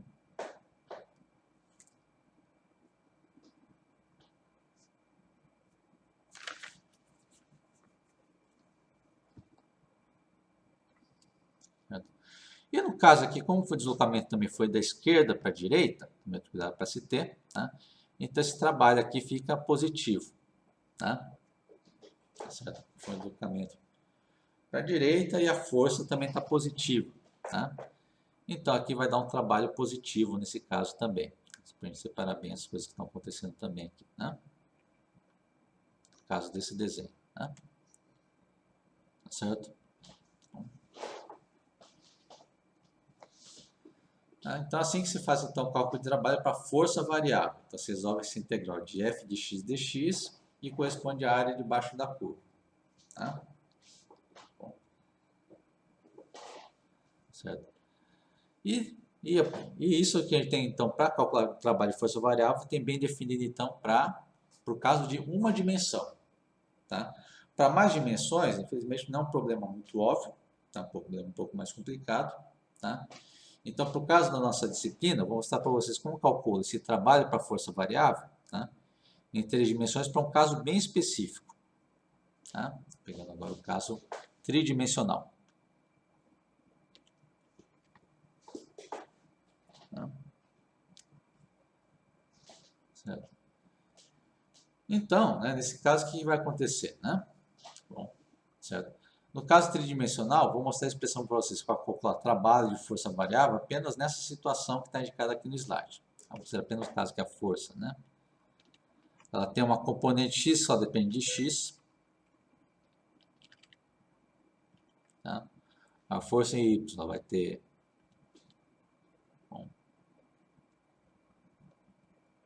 força em y aqui, né? Vai depender só de y, tá? E a força em z vai depender só de z, tá? Então, esse tipo específico de força que a gente vai estar trabalhando aqui para calcular trabalho realizado com uma força variável, tá? Em 3 dimensões. Tá? Bom. Certo? E a gente vai fazer aqui primeiro, pega primeiro o caso do trabalho infinitesimal. Também é um processo, tá? Vamos fazer o trabalho, então. Num pedacinho da trajetória, tá? dr, que vai ser o quê? Uma variaçãozinha de x em x, tá? Uma variaçãozinha de y em y, uma variaçãozinha de z em z. Tá? Aí eu trabalho nesse pedacinho da trajetória, esse deslocamento dr, fazer o produto escalar, né? Que vai ficar direto, vai ficar então f de x vezes dx, f de y vezes dy, né? E f de z em função vezes dz. Esse que é o trabalho num pedacinho da trajetória. Tá? E lembra-se, eu quero agora o trabalho na trajetória inteira é resolver a integral.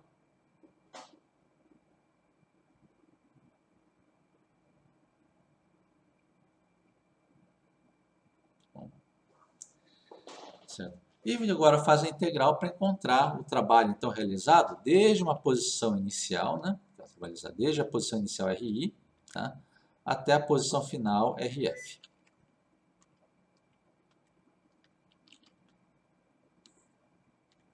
Bom, quer fazer a integral, tá? Aí na hora que faz a integral, tá? Então eu posso separar a integral em três termos aqui, tá? Uma integral vai ficar só uma integral em x, tá? Desde xi até xf, tá? E depois vai ter uma integral em y, f de y vezes dy, né? Desde a coordenada yi até a coordenada yf, né? Bom, e depois faz uma integral de f de z vezes dz, tá? Mesma coisa, integra desde uma coordenada z inicial até uma coordenada z final, tá? Certo? Então esse é o caso que a gente vai trabalhar então, por causa de calcular trabalho de força variável em 3 dimensões, tá? Mas lembra que só funciona nesse caso específico de força aqui, ó, tá? Uma força que em x só depende de x, em y só depende de y, e em z só depende de z, tá? Isso não vai corresponder a todas as forças que existem na natureza, tá bom? Certo. Talvez um exemplo prático eu posso pensar aqui, tá? Inventar uma força que não seja nessa cara, tá? Bom, não tem essa cara, tá? Pega, por exemplo, o caso de uma força que age só na direção do eixo x, tá? Mas cujo valor depende da altura em y.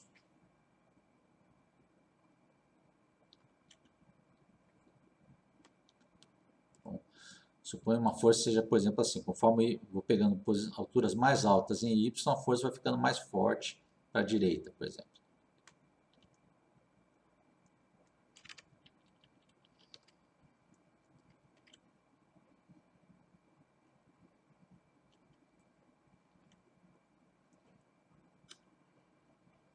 Bom, pode pegar uma força dessas aqui, ó, conforme vou subindo em Y, a força em X vai ficando cada vez maior. Tá? Então, esse aqui é o que? Uma coisa que a força está em X, tá? Que a força está apontando para a direita, paralelo de X, só que o valor dela dá dependendo do valor de Y.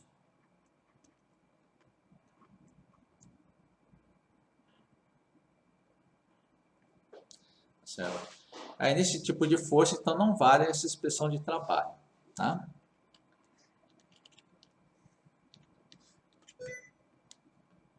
Bom, então, para esse tipo de força, não dá para calcular usando a expressão do trabalho. Tá? Certo? Bom, então, eu vou deixar mais claro isso aqui. Tá?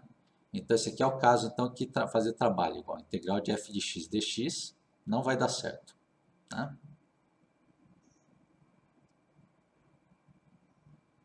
Não vai funcionar. Tá? Certo? Bom, então esse cálculo de integral que fazendo para calcular trabalho e força variável em 3 dimensões é só naquele caso específico mesmo. A força em x só depende de x, força em y só depende de y, força em z só depende de z. Tá? Qualquer outro tipo de situação, essa expressão não vai mais valer. Tá? Vai dar para calcular um trabalho? Vai, mas não vai ser por essa expressão, com essas 3 integrais em x, em y e em z. Tá? Então vamos seguir mais em frente. Tá? Seguindo mais em frente, tá? Bom, vamos agora ver como que é o trabalho realizado, por exemplo, com uma mola. Tá? Pegar esse tipo de sistema, que é o sistema massa-mola, tá? Certo? Que é formado, nem está indicando aqui a figura para a direita. Você tem uma mola, né? Certo? Bom, que nesse momento inicial ela está, né? Ela está relaxada, ela não está nem comprimida nem esticada, tá? Aí nesse caso aqui, tá? Para descrever o sistema massa-mola, a gente toma essa posição aqui como sendo um bloco na posição x igual a zero. Tá? X igual a zero, a gente convenciona nessa posição x igual a zero quando a mola estiver relaxada. Tá? Bom, tá certo? E nisso você tem então esse bloco amarrado com a mola. Tá? Bom. E daqui, ó, né? Tá certo? Pode fazer a seguinte brincadeira. Você pode, por exemplo, pegar esse bloco e puxar ele para a direita. Tá? Para a mola ficar esticada. Tá? Tá certo? Só que o que acontece nesse caso aqui? Se você puxa, né, o bloco para a direita, tá? A mola ficar esticada, tá? Você sente uma força da mola querendo puxar o bloco para a esquerda.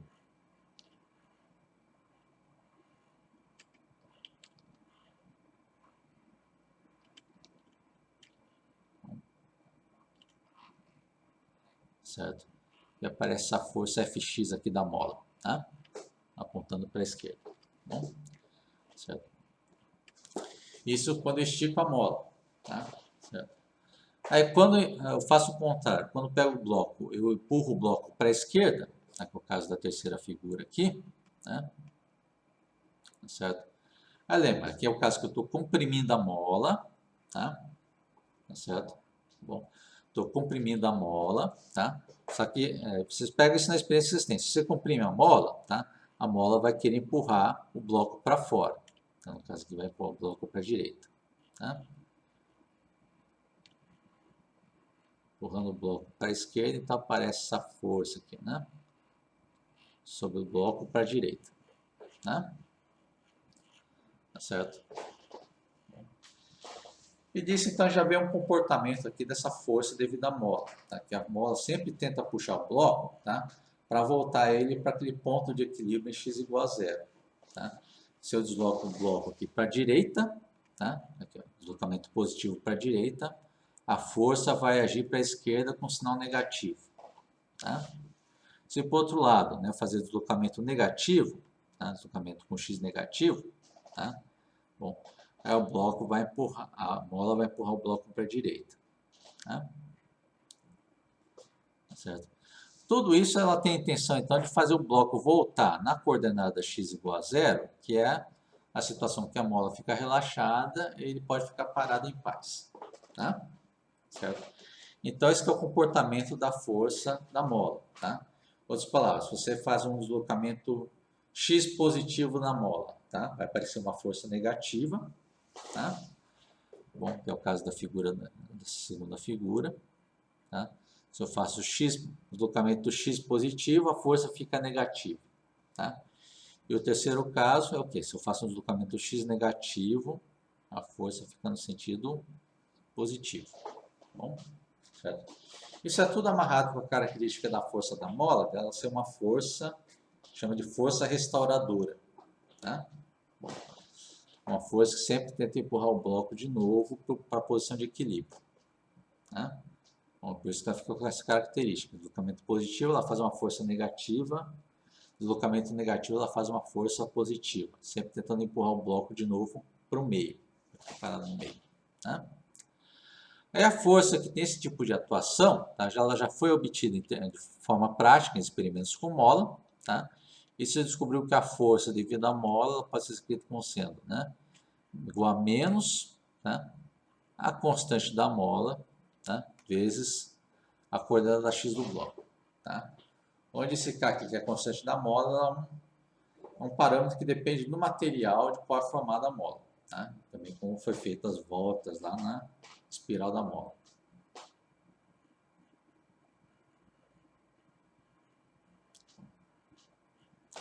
Certo? Então, essa aqui é a expressão da força exercida pela mola. Tá? E daqui a gente pode fazer aquele mesmo trabalho de encontrar o trabalho por causa dessa força que muda com a posição.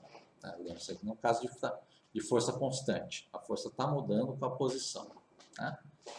Então a gente pode usar de novo a expressão do trabalho para força variável em uma dimensão. Tá? Então o trabalho é igual a integral de f de x dx, desde a coordenada x inicial até a coordenada x f final. Tá? E aqui substitui então essa força, no caso da mola, é igual a menos k vezes x. Bom, certo? Aí põe o menos k para fora, aí vai virar a integral de x dx, desde a posição inicial até a posição final. Tá?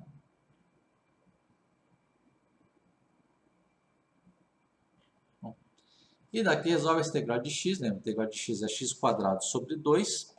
Tá? Aplica os limites de integração, aí você vai ter essa expressão agora para o trabalho realizado pela mola. Então, o trabalho realizado pela mola é igual a menos meio da constante da mola, tá? Vezes, né? Vezes aqui, né? Aqui em parênteses vai ficar a posição final ao quadrado do bloco menos a posição inicial do bloco ao quadrado.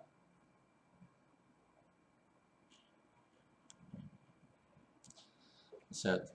Então, assim que você obteve então, a expressão do trabalho realizado por uma mola, usando aquelas expressões de trabalho para força variável. Né?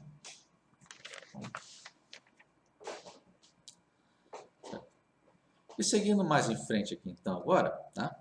Vamos seguir um pouco mais em frente. Tá? Bom, passar também para definição da outra grandeza que a gente vai trabalhar nesse capítulo de hoje, que é o caso da energia cinética. Tá? Bom, a energia cinética, tá, já é uma energia que é associada, tá, ao estado de movimento do corpo, aquilo que a gente falou lá na introdução. Tá? E para ela ter essa característica, tá, ela foi definida, então, a energia cinética, ela foi definida usando essa equação aqui, falando que a energia cinética é igual a meio da massa do corpo, no caso, a massa da partícula, vezes a velocidade ao quadrado. Tá? Certo? É a unidade dessa energia cinética de terminação. Também vai dar em Joule. Tá? Tá certo? Vocês podem comparar depois as grandezas de unidade. Tá? Vai dar certinho a mesma unidade de Joule. Né? Tá certo? E essa energia cinética, então, ela tem associado então, essa situação. Então, quanto mais rápido tiver o corpo, maior vai ser a velocidade. Né? Maior a velocidade do corpo, significa que a maior vai ser o valor da energia cinética. Tá? Bom. E quanto menor for a velocidade do corpo, menor vai ser a energia cinética. Tá? Isso que a gente fala, então, que a energia cinética é uma grandeza associada ao estado de movimento do corpo. Tá? Certo?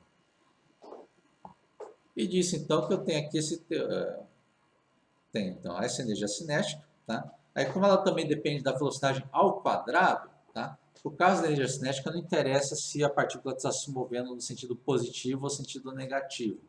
Tá? Tá certo? Bom, porque como fica v ao quadrado, tá? Mesmo velocidade negativa ao quadrado, acaba ficando a energia cinética com um sinal positivo. Tá? Só para você entender que por causa da energia cinética, só interessa se está indo mais rápido ou mais lento, né, o movimento do corpo. Tá? Mas para a energia cinética não interessa se ele está indo mais rápido ou mais lento para a direita ou para a esquerda. Tá? Bom. E em cima disso, então, também temos esse teorema também, que é o teorema do trabalho e energia cinética. Que é uma relação que acaba tendo entre essas duas grandezas. Né, entre trabalho e energia cinética. Tá? Bom, então, se você tem lá, né, uma força F, né, que realiza um trabalho, né, W, partícula, tá? Isso é energia cinética está mudando de uma energia cinética inicial para uma energia cinética final. Tá? Então, você tem a seguinte relação desse teorema do trabalho e energia cinética. Você tem que trabalho é igual a energia cinética final menos energia cinética inicial. Né? Ou em termos mais práticos, fala assim, que a trabalho é igual a variação da energia cinética. Né? Outra forma de escrever é tentar escrever também que a energia cinética final é igual, tá, a energia cinética inicial mais o trabalho. Tá? Bom, uma forma de escrever esse tipo de problema. Tá bom? Certo? E vamos usar esses conceitos então para resolver mais esse exemplo 3 aqui. Tá? Bom, vou ter esse exemplo 3, tá? Que fala de um bloco, né, de massa M, né, igual a 5,7 kg, tá? Bom, que desliza sem atrito no plano horizontal com velocidade constante v igual a 1,2 metros por segundo. Tá? Bom, aí logo em seguida o que acontece? Aí você tem que esse bloco ele se choca com uma mola, né, que está lá na figura de baixo, tá? E conforme o bloco foi comprimindo a mola, a velocidade do bloco foi diminuindo, tá? Até o momento que ele fica com velocidade zero. Tá? Aí nesse trecho que acontece, no momento que o bloco, né, vai da velocidade de 1,2 metros por segundo e para, tá?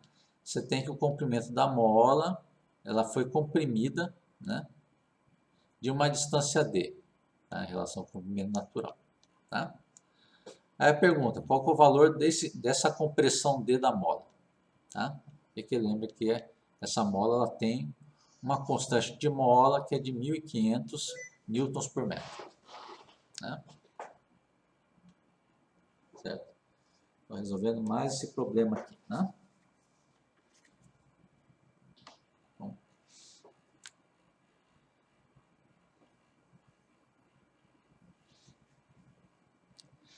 E aqui então é calcular então qual foi, né, o trabalho realizado pela mola, tá, e a variação da energia cinética. Tá? Bom, mas sim, vou começar pelo trabalho realizado pela mola nesse nosso problema. Tá? Acho que eu só vou apagar essa descrição da figura, que eu não vou precisar dela. Tá? Só para escrever mais coisa aqui nessa página. Tá bom?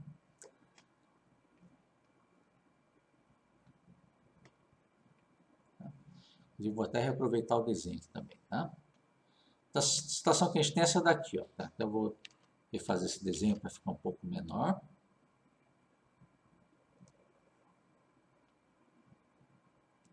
Né? Então, primeiro você tem essa situação aqui, o bloco indo, né, de encontro aqui com a mola. Tá? Então, na hora que o bloco está encostando na mola, tá, ele ainda está com essa velocidade de 1,2 metros por segundo.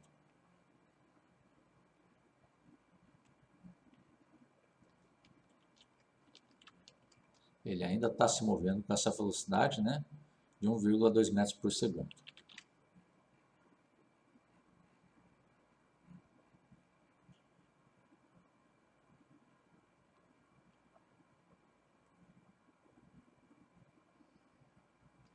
Certo?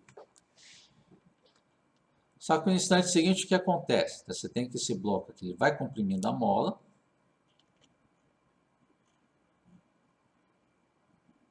A mola ela fica comprimida.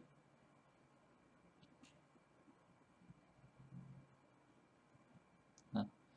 Em relação à posição com a mola relaxada. Né?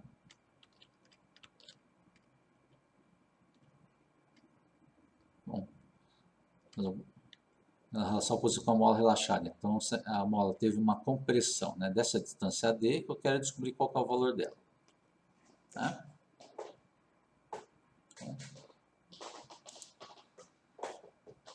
Certo?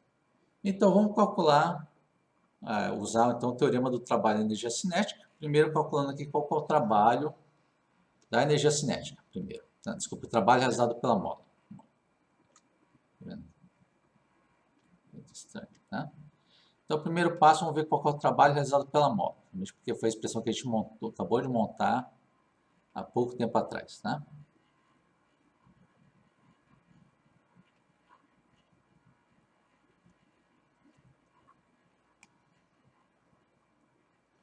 Pela mola. Tá? E lembrando que nesse deslocamento da mola, ela fez esse deslocamento da seguinte forma. Então, ela foi lá da posição da mola relaxada, lembra que a definição que a gente convenceu como sendo, né, a posição 0, então vai ser a posição inicial igual a 0, tá? E foi até essa posição final com a mola comprimida em D, tá? No que seria o sentido negativo do eixo X. Bom, então, esse deslocamento final é igual a menos D. Bom, esse é o deslocamento final da mola. Tá? Então, trabalho realizado pela mola. Você já tem expressão aqui, então. Então, para, né?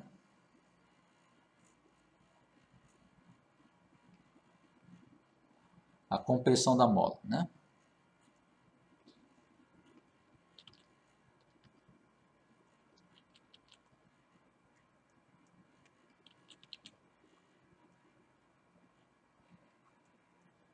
T xi, né? Igual a 0 até, né? Xf igual a menos D. Temos, né? Certo? Aí vamos pegar a expressão do trabalho realizado pela mola. Realizado pela mola igual a meio, né? Opa, menos meio, né? Igual a menos meio de K vezes X final menos X inicial, né? Ao quadrado aqui, né? Ao quadrado menos X inicial ao quadrado, né? Bom. Aí substituindo as expressões aqui, eu vou deixar por enquanto isso aqui com menos K sobre 2. Lembra, no caso do xf, vou colocar menos d, tá? Se eu colocar menos d, ele vai ao quadrado, vai ficar mais d ao quadrado. Tá? E o segundo termo com xi igual a 0, vai ficar menos 0.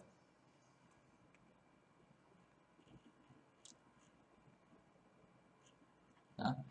Então, é dessa forma que você tem então, que o trabalho realizado pela mola, tá, é igual a menos, né, K sobre 2 vezes d ao quadrado.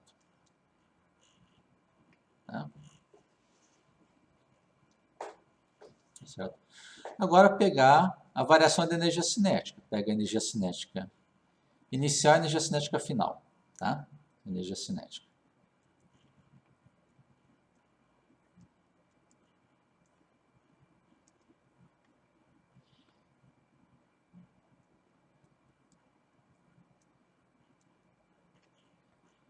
Inicial, que o bloco estava com velocidade v, né? Bom, vou pegar a figura da direita aqui, né? No início, o bloco aqui estava com uma velocidade v, né? Depois vai estar com velocidade final zero. Vou chamar de vf igual a zero aqui no final. Tá? Então, energia cinética inicial, né? Vai pegar meio, né, da massa do bloco, que é m, vezes a velocidade inicial ao quadrado, né? Que é a velocidade v que está de cada enunciado. Vai ser meio, né? Meio vezes v quadrado. Tá? E a energia cinética final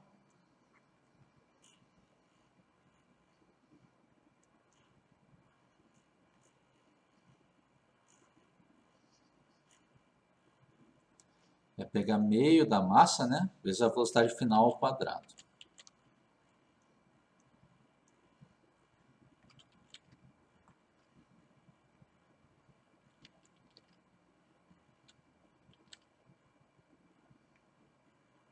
Bom, e essa velocidade final é zero, né? Porque lembra que depois que o bloco comprime a mola, né, naquela distância d, o bloco para. Tá? Para momentaneamente. Tá? Mas para. Bom, aí fica a velocidade final zero, então a energia cinética na final é zero. Tá? Então, tendo todas as informações, a gente pode aplicar agora o teorema do trabalho energia cinética. Tá? Vai substituir tudo na página seguinte. Bom, certo? Então, vamos para a página seguinte. Tá? É só fazer o ajuste aqui no programa.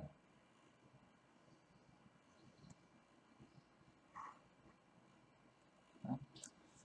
Então, pega aqui do teorema, né?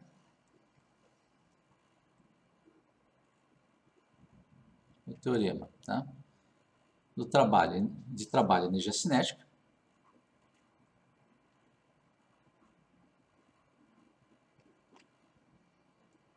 Energia cinética.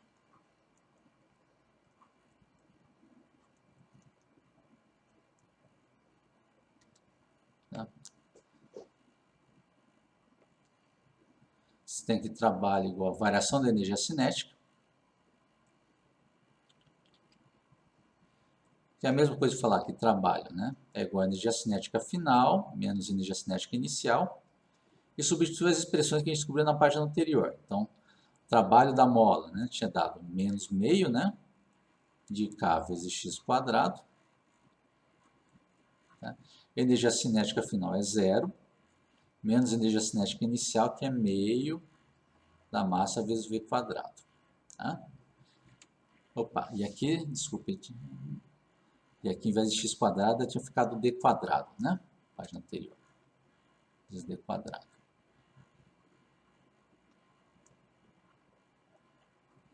Então agora é só isolar o d, tá? Bom.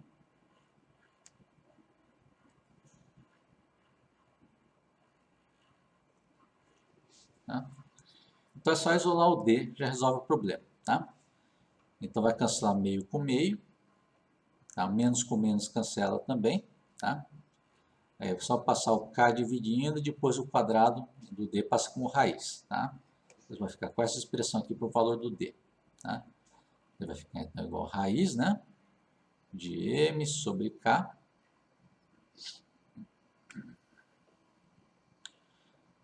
Aqui dentro da raiz, tá? Vai ficar aqui raiz de v quadrado, tá? Mas na hora que tira a raiz eu posso deixar esse v do lado de fora sem o quadrado, tá? Desse jeito, vai ficar raiz de m sobre k vezes a velocidade, tá?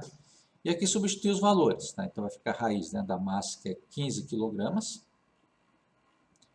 divide pelo K, que é 1.500 newtons por metro.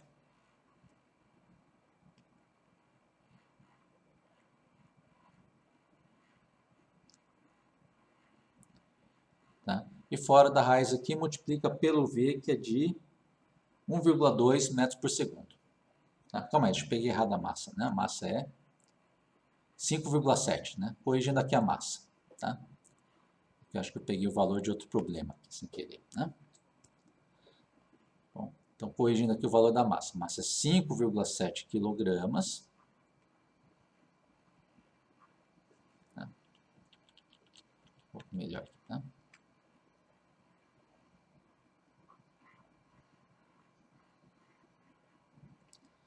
5,7 kg, divide por 1.500 newtons por metro, tira a raiz e aqui por fora multiplica pela velocidade, que é 1,2 metros por segundo. Né? Faz esse cálculo aqui, você vai encontrar então que essa distância dela vai valer aproximadamente, tá? 7,4 vezes 10 a menos 2 metros. Tá? E convertendo isso aqui, eu posso escrever como sendo 7,4 centímetros. Tá? Certo? Com isso a gente resolve aqui nosso problema agora usando o conceito de energia cinética. Tá? Aí só vou dar mais uma esticadinha na nossa aula de hoje, tá? Porque lembra que na aula anterior ela deixei ela mais curta para compensar uma aula mais longa nas próximas aulas. Tá? Eu vou aproveitar isso aqui agora porque já estamos bem perto também de fechar todo o capítulo 7. Tá? Então, eu vou pegar mais esse último assunto para falar aqui, tá? Que é sobre potência. Tá?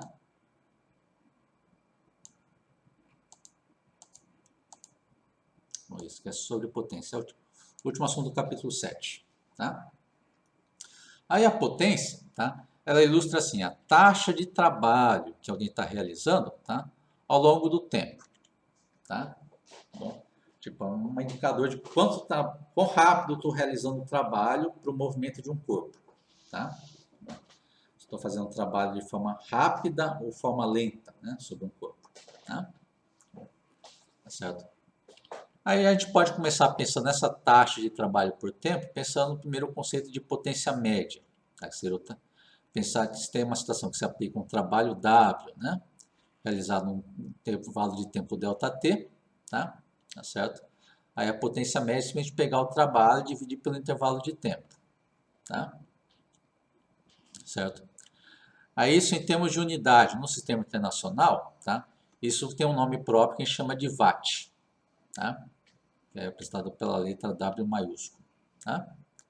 E pelo cálculo dessa potência média, dá para ver também que esse watt aqui ele corresponde a pegar, né, o trabalho em joules dividido pelo intervalo de tempo em segundos. Tá? Por isso que o watt, então, ele corresponde a 1 watt, corresponde a 1 joule por segundo. Tá? Eu também posso definir a potência instantânea. Tá? Lembrar lá do conceito de derivada. Né? Se eu quero a taxa de trabalho por tempo, tá? Então a potência instantânea é pegar então, a derivada do trabalho em relação ao tempo. Tá? Bom, certo? Então, essa expressão que está indicando se eu estou fazendo então, um trabalho a taxa de 5 joules por segundo, tá? Ou se eu estou fazendo um trabalho a taxa de 600 joules por segundo. Tá? Certo? Bom. Tá? Aqui também eu posso estar escrevendo em watts. Né? Certo? Bom. Certo? Isso posso juntar com outra unidade de energia também, tá? Aproveitando essa expressão de potência. Tá? Isso aqui que é o watt também que está lá nos seus instrumentos, dos seus aparelhos elétricos em casa, que indica lá nas especificações do aparelho. Tá? Então, se tem um aparelho que tem uma potência de 100 watts, tá? Então, na prática, é um aparelho que, em média, né, ele faz um trabalho, ele faz uma taxa, então, de um trabalho de 100 joules a cada segundo. Tá? Para fazer lá o liquidificador girar, tá? Tá certo? Lá a lâmina dele e assim por diante, né? Bom, tá certo? Isso que está por trás, então, do indicador de watts nos aparelhos elétricos, tá? Bom. E essa grandeza em watts, né, da potência em watts nos aparelhos, está tão bem, né, incorporada na nossa sociedade, tá, que depois nas contas de energia foi incorporada uma outra unidade de energia. Tá, ao invés de usar joule, tá, a gente usa essa outra grandeza que é conhecida como quilowatt-hora, né, que aparece nas contas de luz, tá, onde 1 kWh, tá, ele corresponde ao próprio nome da unidade que fala, né, pegar o que é a grandeza em quilowatt, né, que é 10 a terceira watts, tá, multiplicando pelo tempo de uma hora, que é 3.600 segundos. Né? Bom, certo? E isso passando para joule, isso aqui corresponde a um valor de 3,60 megajoules. Tá? Ou 3,60 vezes 10 a sexta joules. Tá? Bom, tá certo? E essa aqui é a unidade que é utilizada lá na sua conta de luz, tá? Porque ela é uma unidade que é bem prática se fazer a sua conta, tá? Para saber quanto de energia, quanto você está gastando com um certo aparelho na sua conta de luz, tá? Então, para ter uma ideia de como que quanto que ele gasta na sua conta de luz, você pega lá a potência do seu aparelho, tá? Converte para quilowatt, tá? E multiplica pelo número de horas que você usa ele na semana, tá? Certo? Bom, tá? Se tem lá um aparelho, por exemplo, que ele tem potência de 1 kW, por exemplo, né? Tá certo? E você usou ele por 60 horas no mês, tá? Tá certo? Então, esse aparelho, então, ele usou, então, tá, na sua conta de luz, uma quantidade de energia de 60 kWh, tá? Tá certo? Pegando por exemplo prático, suponha, por exemplo, que você tem lá um aparelho que funcione a 500 watts, tá? Bom, pegando esse quadrinho aqui, tá? 500 watts que corresponde em quilowatt, corresponde a 0,500 quilowatts, tá? Certo? Suponha que você, no mês você usou esse aparelho por umas 20 horas. Está contando lá o tempo que você usou todos os dias. Os dias que você foi usando o aparelho, tá? Você contou lá e viu que usou o aparelho por 20 horas. Tá? Bom, tá certo? Então, pega o uso de 20 horas, né?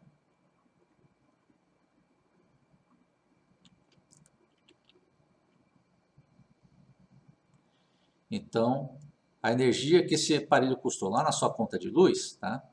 É pegar então, né, a potência do aparelho em quilowatt, multiplica pelo tempo que você usou ele na semana, que seria 20 horas.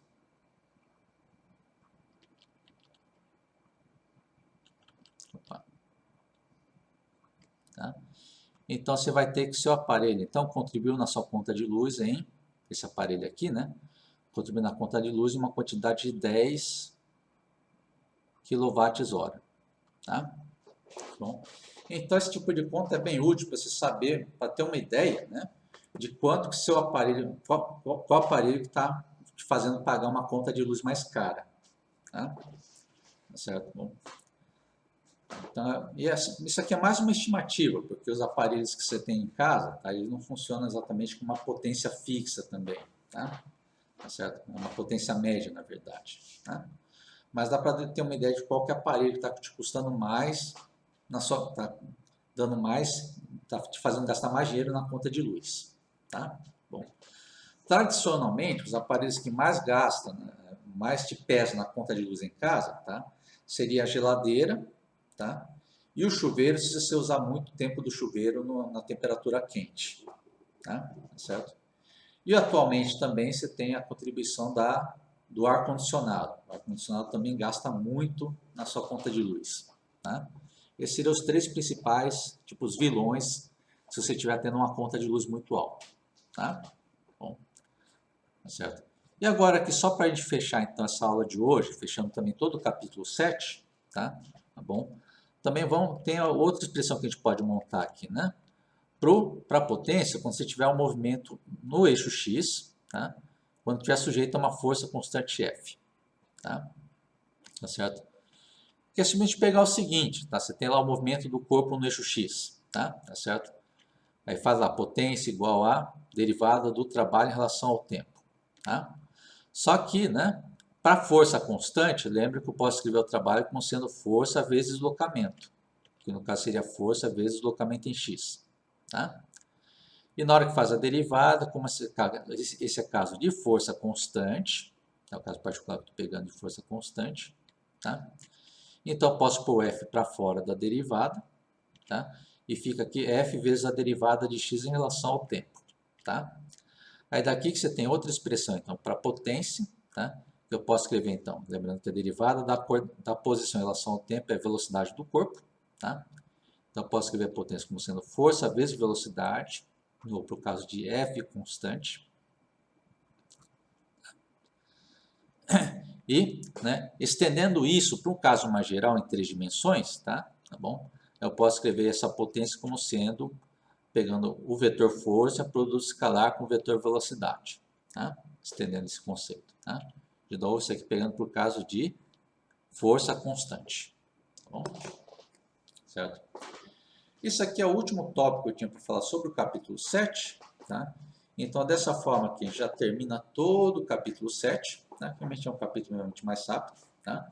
Bom, tá certo? E a gente encerra, então, com isso, a nossa videoaula de hoje, tá? Que acabou ficando um pouco mais longa de novo, porque foi para compensar o fato que a aula, antes do teste, a gente fez uma aula bem mais curta, tá? Para ajudar vocês a concentrar mais tempo para ficar estudando para o teste, tá? Bom, certo? Então, com isso aqui a gente fecha todo o capítulo 7, que é mexendo então, com os conceitos de trabalho e energia cinética, tá? Bom, e na próxima aula que a gente for continuar com a matéria, a gente vai dar continuidade ao capítulo 8, tá? Vai continuar trabalhando com o conceito de energia, vai introduzir o conceito de energia potencial, tá? E a partir desse ponto a gente pode agora trabalhar também com o conceito de conservação de energia, tá? Certo? Mas vamos ficar por isso aqui na nossa aula de hoje, tá? Aí relembrando então como vai ser o cronograma das próximas aulas, tá? Bom, então lembra que na aula da próxima quinta-feira a gente já vai fazer revisão de conteúdo para a primeira avaliação, vai pegar dia 6 de novembro, tá? Depois, semana que vem, tá? Aí, terça-feira, tá? Vai ser feriado, tá? Então, essa aula eu vou repor depois da avaliação, tá? Com uma videoaula de reposição, tá? Tá certo? E na quinta-feira da semana que vem, que é a última aula antes da avaliação, tá? Vou fazer também mais uma aula de revisão de conteúdo, tá? E essas duas aulas de revisão de conteúdo vai ser, então, na quinta dessa semana e a quinta da semana que vem, vão ser duas aulas online, tá? Então, dessa forma que a gente vai encerrando a nossa aula de hoje, tá? Então, até mais a todos vocês, tá? Nos vemos novamente, então, na aula da quinta-feira.